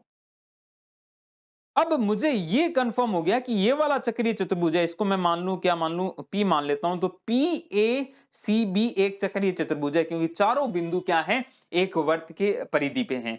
तो क्या मैं ये कोण निकाल सकता हूँ? हाँ साहब, देखो ये इसी 2 बिंदुओं के द्वारा केंद्र पे बना हुआ कोण और परिधि पे बना हुआ कोण रिलेशन निकाल सकते हो। ये 140 है तो ये इसका आधा हो जाएगा, कितना आ जाएगा? 70 डिग्री आ जाएगा। अब आप चक्रीय चतुर्भुज के नियम से निकाल सकते हो कि कोण A प्लस कोण P वो 180 डिग्री आएगा। कोण ए कितना है, सॉरी कोण पी कितना है, 70 है, तो इसको कितना होना पड़ेगा, 110 डिग्री। ये पहला तरीका है, आपको समझ में आ गया होगा। 110 डिग्री आप निकाल सकते हो, इस तरह आप पहला तरीका कर सकते हो। दूसरा तरीका भी आपको बताता हूं, एक सेकेंड। ला ला ला ला ला ला ला ला ला ला ला ला ला ला ला ला ला ला।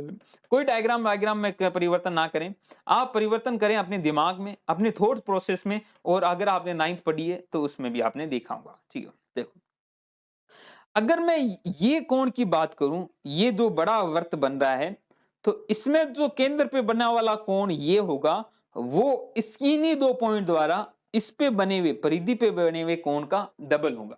तो मैं कहीं से ये कोण निकाल लूं तो इसका आधा ये होने वाला है, डेफिनेटली होने वाला है।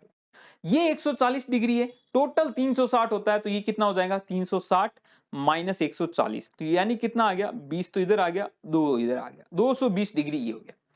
इसी का ही जस्ट आधा कौन सा होगा, परिधि पे होगा। थोड़ा सा सोचने की बात है, इन्हीं दो बिंदुओं द्वारा केंद्र पे बना अंतरित कोण इन्हीं के द्वारा परिधि पे बने कोण का डबल होता है। तो ये डबल है, तो ये इसका आधा कितना होगा, इसका आधा कितना हो जाएगा, 110 डिग्री। तो ये दूसरा तरीका था। क्वेश्चन बड़े मस्ती से कर सकते हो, आपको सोचना होता है, ठीक है साहब। तो 110 डिग्री आप इसका आंसर निकाल सकते हैं।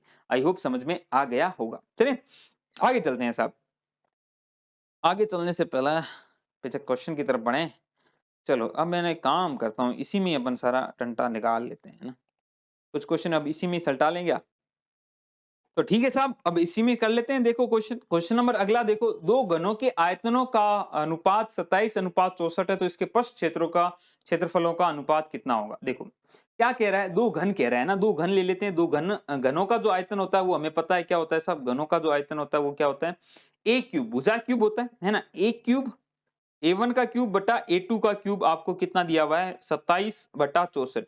तो यहां से क्यूब रूट निकालूंगा तो A1 बटा A2 क्या आ जाएगा, 27 का क्यूब रूट 3, 64 का क्यूब रूट 4, 3:4 आ गया। अब हमें पूछा है वक्र पृष्ठों, सॉरी इनके वक्र क्या, पृष्ठों का क्षेत्रफल, इनके पृष्ठों का क्षेत्रफल। तो संपूर्ण पृष्ठ का क्षेत्रफल क्या होता है, 6A1 का स्क्वायर अपॉन 6A2 का स्क्वायर। ए 6 से 6 कट गया, A1 है 2, 3 का स्क्वायर 9, 4 का स्क्वायर 16, 9:16। क्वेश्चन नंबर 38 का आंसर आ जाएगा 9:16। ठीक है साहब। चलें क्वेश्चन नंबर 39 की तरफ चलते हैं, है ना। एक बेलनाकार खंबे के वक्र पृष्ठ का क्षेत्रफल 624 है, 624 है, दो सॉरी 264 वर्ग मीटर है। इसका आयतन इतना है, तो ऊंचाई कितनी होगी। अरे वाह वाह साहब, अब बेलन के आप देखो, इसके मैंने फॉर्मूले आपको अवेलेबल कराए हैं नोट्स में, एकदम प्यारे से नोट्स हैं, रिवाइज कर लोगे तो मजा आ जाएगा। ठीक है, और साथ में ये प्रैक्टिस सेट लगा डालोगे तो एकदम निचोड़ के माइंड में बैठ जाएंगे चीजें। ठीक है, चलो साहब, बेलनाकार के वक्र पृष्ठ का क्षेत्रफल कितना होता है, वो होता है साहब, एक सेकंड, अरे यार एक सेकंड, वक्र पृष्ठ का जो क्षेत्रफल होता है वो क्या होता है, ये आपकी बेलन है, बेलन का वक्र पृष्ठ काटूंगा तो 2 पाई r, ये r इसकी रेडियस है, इनटू हाइट h, ये होता है किसका, ये मान दे रखा है 264। ठीक है साहब, कट तो नहीं रहा, एक सेकंड, 264 है। ठीक है, दूसरी चीज क्या है, आयतन। आयतन क्या होता है, pi r square h, pi r square h, ये आपका क्या है, आयतन है 1848। आपसे क्या पूछा है, खंबे की ऊंचाई पूछी है, तो आप कैसे करोगे, इन दोनों को कर दो डिवाइड, डिवाइड कर दूंगा तो देखो ऊपर पहले ऊपर ये लिख रहा हूं ना, नीचे ये है, तो एक काम करता हूं ना मैं, थोड़ा सा यही पंगा हो जाता है। चलो कोई नहीं, काटते हैं, पाई से पाई कट गया, ठीक है साहब, और 2 से 2 रहने दीजिए, और इधर आर स्क्वायर से एक आर कट गया, एच से एच कट गया, तो 1/2/r आ गया, वो कितना आ गया 264। और इसको काट सकते हैं क्या, यस साहब काट सकते हैं। 264 और इसको काटूंगा तो मैं 4 से काटूंगा, कट जाएगा साहब, 6 चौक 24, 6 चौक 24, और यहाँ 4 से काटूंगा तो 4 चौक 16, बचा 2, 6 चौक 24 और 4 दूनी 8, क्या 11 से कट जाएगा, 11 चौके 44, 11 चौक 44, और बचा कितना 2, 11 दूनी 22, 11 छिंग 66, 6 से कट जाएगा, 6 सत्ते 42, तो 1/7 आ गया। तो यहाँ से आर की वैल्यू क्या आ गई, 7 इंटू 2 14, आपकी आर की वैल्यू आ गई, कट तो नहीं गया कुछ, है ना। चलो कट गया तो थोड़ा बहुत देख लेना, 14 आपकी आंसर आ गई, है ना। एक क्वेश्चन इस तरह से कर लेते हैं, बाकी अपन वापस उसी धड़ल्ले पे चलते हैं। ठीक है, तो आर की वैल्यू क्या आ गई, 14 आ गई। ठीक है, अब आप तो चेक कर लें आपकी। चलो आर की वैल्यू अगर 14 आती है तो एक बात कह सकता हूं, मुझे तो एच की चाहिए ना, ऊंचाई, तो ऊंचाई किसी से भी निकाल लो, 2 पाई आर एच आपको वैल्यू दे रखी है ना, तो निकाल लेंगे इसको। थोड़ा सा ऊपर कर लेते हैं। आपको क्या दिया हुआ है 2 पाई आर एच, वो 264 दिया है, ठीक है। 2 पाई की वैल्यू 22/7, आर की वैल्यू 14, एच आपको निकालना है 264 है, ठीक है साहब। तो 11 से ये भी कट रहा है, 11 दूनी 22, 11 चौक 44 और 11 से दूनी 22, 2 से ये कट गया, 2 और 2 दूनी 4 से ये कट जाएगा कितनी बार, 6 बार। और 14 से ये 4 बार कट जाएगा, 2 बार कट जाएगा, 2 से ये कट जाएगा 3 बार। तो एच की वैल्यू कितनी आ गई, 3 आ गई। क्वेश्चन नंबर जो है 39 कर रहे थे, 39 का आंसर आएगा 3 मीटर, आपका आंसर आ जाएगा। थोड़ा सा क्वेश्चन सॉल्यूशन आप कर लीजिएगा, है ना। वापस उसी धड़ल्ले में चलें क्या? हाँ साहब, उसी धड़ल्ले में चलते हैं, इसमें थोड़ा सा जगह स्पेस का प्रॉब्लम हो रही है ना। चलो कोई बात। तो ओके गाइस, ये अब सेट सही हो चुका है, वापस अपन उसी धड़ल्ले पे चलते हैं और क्वेश्चन करते हैं। क्वेश्चन नंबर 40 आपको शो हो रहा है, यस। क्वेश्चन नंबर 40, 41, 42 है ना। 41 40 41 करते हैं फिर तो भैया, पाई चार्ट वाला क्वेश्चन है, पाई चार्ट को पाई चार्ट के हिसाब से करेंगे। फटाफट करते हैं। क्वेश्चन क्या कह रहा है, क्वेश्चन क्या कह रहा है, एक बेलनाकार, सॉरी नोट 41 है ना, 40 नंबर। एक घनाभाकार, आपके साथ एक घनाभ है, एक घनाभाकार, सॉरी वर्गाकार, हाँ बाबू है यार, एक वर्गाकार मैदान है, इसके अंदर चारों तरफ आपका क्या बना है, एक और 4 मीटर का रास्ता बना है, 2.5 मीटर का रास्ता बना हुआ है। तो आपको रास्ते का क्षेत्रफल निकालना है, इस तरह का क्वेश्चन है। मैंने आपको बार बार बताया है, जब भी 2.5 मीटर अंदर की बाहर का आपको डायमेंशन दिया हुआ है, दैट इज कितना दे रखा है, लंबाई 200 मीटर है, एक वर्गाकार मैदान है तो लंबाई भी 200 मीटर हो गई, चौड़ाई भी कितनी हो गई, 200 मीटर हो गई, है ना। और 2.5 मीटर का बना हुआ है। इस केस में जब आपको करना होता है सोल्व, जब बाहर का दिया हुआ हो और आपको रास्ते का क्षेत्रफल निकालना है, या तो तरीका क्या है, अंदर की विमा निकालो और सॉल्व करो, या फिर आप एक डायरेक्ट फॉर्मूला याद रखें जो कि थ्योरी में बताया है, एल प्लस बी। क्योंकि जब आप अंदर जाओगे तो आप क्या करोगे, अंदर की डायमेंशन के लिए माइनस करोगे, तो यहां पे भी -2w लिखो और गुणा कर दो 2w से, यही आपका आंसर है। ये सर w क्या है, w है विड्थ, जितने भी विड्थ का आपका रास्ता बन रहा है, और एल और बी क्या है, जो बाहर की विमाएं हैं। यहाँ एल भी 200 है, बी भी 200 है, तो 200 और 200 400, -2w यानी 5 हो गया, और गुणा करनी है 5 की, तो 395 को या फिर सीधा इसको ऐसे ही करो, 5 चौक 20 है ना, 5 चौक 20 और डबल जीरो में से 5 25 को घटा देंगे तो 1975 वर्ग सेंटीमीटर स्क्वायर, या क्या है, मीटर है क्या, मीटर स्क्वायर, ये आपके रास्ते का क्षेत्रफल हो जाएगा। 1975 आपका आंसर आ जाएगा। अगर यही क्वेश्चन आपको अंदर का क्षेत्रफल दे रखा हो, अंदर की विमाएं दे रखी हो और उसके बाहर बनाना हो, तो फॉर्मूला यही होता है, बस यहाँ पे प्लस लग जाता है। तो ये चीज ध्यान रखिएगा, बड़े काम के फॉर्मूले हैं जो कि नोट्स में आपको दिए गए हैं, आप जरूर देखिएगा उनको, ठीक है साहब। चलें साहब, क्वेश्चन नंबर 41 आपके सामने है, फटाफट कीजिएगा इस क्वेश्चन को। क्वेश्चन नंबर 41, एक जो है घनाभ है, उसके विकर्ण, विकर्ण की लंबाई क्या होती है साहब, घनाभ में √L² plus b² plus h², ये आपको जवाब दी हुई है कितनी, 13 दी हुई है। चौड़ाई आपको पता है, ऊंचाई पता है, लंबाई निकालनी है, तो L², लंबाई कितनी है, चौड़ाई कितनी है, 4 का स्क्वायर 16, ऊंचाई कितनी है, 12 का स्क्वायर 144, 144 का अंडर रूट कितना है, ये 13 है, ठीक है साहब। दोनों तरफ आप स्क्वायर कर लीजिए, इसका स्क्वायर करूंगा, चलो 13 रहने दो ना, इधर करूंगा तो L² अंडर रूट हट जाएगा, और 16 और 144 कितना हो गया, 50 और 160, ठीक है। इधर कितना आ जाएगा, 13 का स्क्वायर कितना आ गया, सॉरी 169, ठीक है साहब। यहाँ L² की यहाँ से वैल्यू निकालूं तो 169 में से 160 घटाऊंगा तो 9, तो L की वैल्यू क्या आएंगी, 3। 3 सेंटीमीटर है, मीटर है, जो भी आप विमा ले सकते हैं, सेंटीमीटर दे रखे हैं, 3 सेंटीमीटर की क्या होगी, लंबाई होगी। क्वेश्चन नंबर 41 का आंसर आ जाएगा 3 सेंटीमीटर। आगे जो क्वेश्चन है अब वो है पाई चार्ट से रिलेटेड। तो पाई चार्ट से रिलेटेड जो क्वेश्चंस होते हैं हम वो पाई चार्ट में ही करें तो ज्यादा बेटर रहेगा। ये आपको शो हो रहा है, एक सेकंड दोस्तों, है ना। पाई चार्ट के क्वेश्चन पाई चार्ट में ही कर लेंगे क्योंकि बेटर रहेगा, नहीं तो क्वेश्चन हो नहीं पाएंगे, है ना। तो क्वेश्चन देखिए 42 से लेके 45 तक पाई चार्ट के क्वेश्चन है। क्वेश्चन देखो क्या है, पाई चार्ट में ध्यान रखो क्या क्या दिया हुआ, ये 5% है, ये 15% है, ये अलग अलग है, टोटल प्रतिशत 100% होता है ना। अब अलग-अलग प्रतिशत खर्च दिए मैं भाई, कह दिया कि बजट क्या बनाया कि मेरा इसमें 5% लग जाता है, इसमें 15% लग जाता है, इसमें 20% लग जाता है, इसमें 30% लग जाता है। तो वो एक दिखाने का तरीका है, ठीक है? अब पहला क्वेश्चन है कंपनी का दूसरा सबसे बड़ा खर्च। तो सबसे बड़ा खर्च दूसरा कौन-सा है? ये सारे खर्च हैं देखो, किराए पे 5%, वेतन पे इतना, इतना, इतना, इतना। मुझसे पूछा है सबसे पहले दूसरा, तो सबसे ज़्यादा खर्च किस पे हो रहा है? कच्चे माल पे हो रहा है, 30% सबसे ज़्यादा है। उससे जो छोटा है वो है 25% बिजली पे, और सबसे जो दूसरा बड़ा खर्च है वो आ रहा है बिजली पे। तो आंसर इसका तो क्या आ जाएगा? बिजली हो जाएगा। क्वेश्चन हो गया सॉल्व। कच्चे माल व परिवहन में दिए गए कंपनी के व्यय का अनुपात। कच्चे माल पे कितना आ रहा है? कच्चे माल पे साहब आ रहा है 30% का, ठीक है साहब। अनुपात परिवहन पे कितना आ रहा है? परिवहन ये रहा 15%। इनका अनुपात क्या आ जाएगा? कट जाएगा, 2:1, 2:1 आ गया आंसर। तो पाई चार्ट वाले क्वेश्चन हार्ड नहीं होते, बस आपको घबराना नहीं है ना? कहीं गलती कर रहे हैं क्या? एक सेकंड। कच्चे माल पे कितना है? 30%, और परिवहन पे किए गए जाने वाले कंपनी के व्यय का अनुपात आपको निकालना है। परिवहन पे उसने कितना किया है? 15% किया है, और कच्चे माल पर 30, तो 2:1, 15 दूनी 30, ये आपका अनुपात आ गया, ठीक है।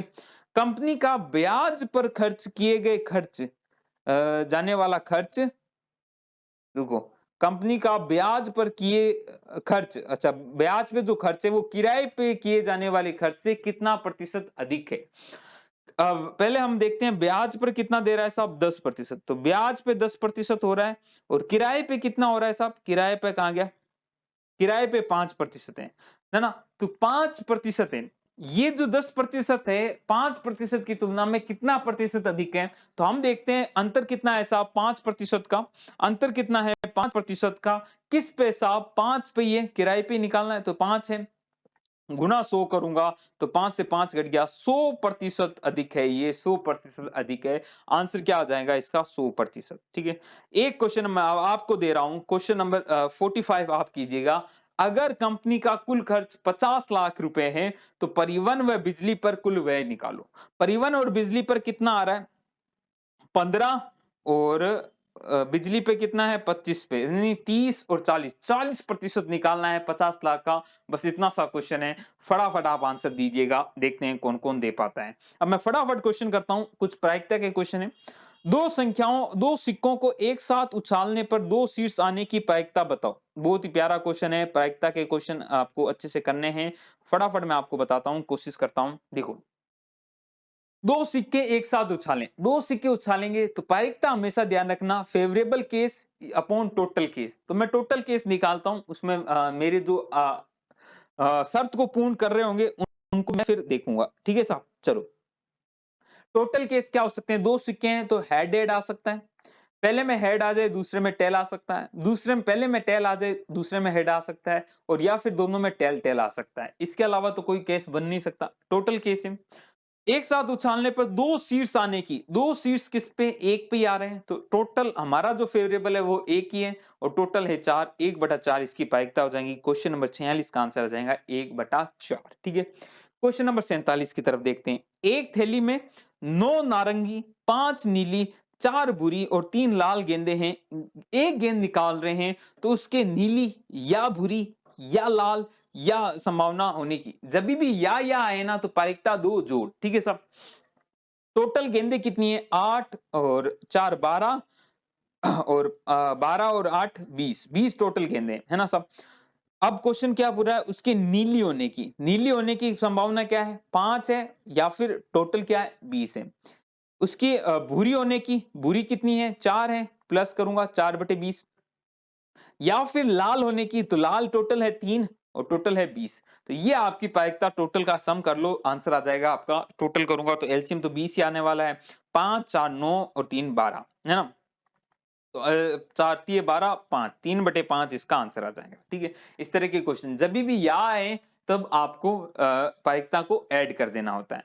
क्वेश्चन नंबर 48 करता हूं। किसी त्रिभुज में कोण ए बराबर कोण बी बराबर कोण सी, ये है। कोण ए का मान बताना है, अनुपात आप निकाल लीजिएगा।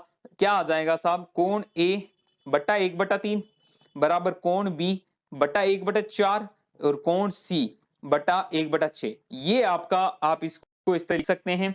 इस तरह अगर आप लिख सकें तो जो नीचे वाला होता है वही इसका अनुपात होता है। तो ए अनुपात बी अनुपात सी कितना आ गया 1/3 अनुपात 1/4 अनुपात 1/6। अब हमें अनुपात अच्छे से निकालना है तो हम इसके एलसीएम से गुणा कर देंगे। 3 4 6 के एलसीएम क्या होता है 12। 12 से गुणा कर दूंगा तो अनुपात आ जाएगा 4 अनुपात 3 अनुपात 2। हमें पता है तीनों का योग कितना होगा 180 डिग्री, क्योंकि त्रिभुज के तीनों कोणों का योग 180 डिग्री होता है। ए निकालना है तो ए 4 4 और 3 7 और 2 9 गुना 180 आंसर आ जाएगा। कुछ कट तो नहीं रहा, हाँ कट रहा है क्या हल्का सा तो देख लेना। हाँ ठीक है साहब, 180 आ जाएगा, 9 दूनी 18 20 80 डिग्री आंसर आ जाएगा। 80 डिग्री आपका आंसर आ जाएगा। फटाफट करा रहा हूं, अब थोड़े से छोटे से क्वेश्चन है यार, फटाफट कर लीजिएगा, है ना। 180 डिग्री आंसर आ गया। क्वेश्चन नंबर 49 की तरफ मैं बढ़ता हूं। 49 की तरफ आप देखिएगा, 49 की तरफ देखो। बहुलक क्या होगा? बहुलक क्या होता है? जो सबसे ज्यादा बार आए, जो सबसे ज्यादा बार आए वही बहुलक होता है।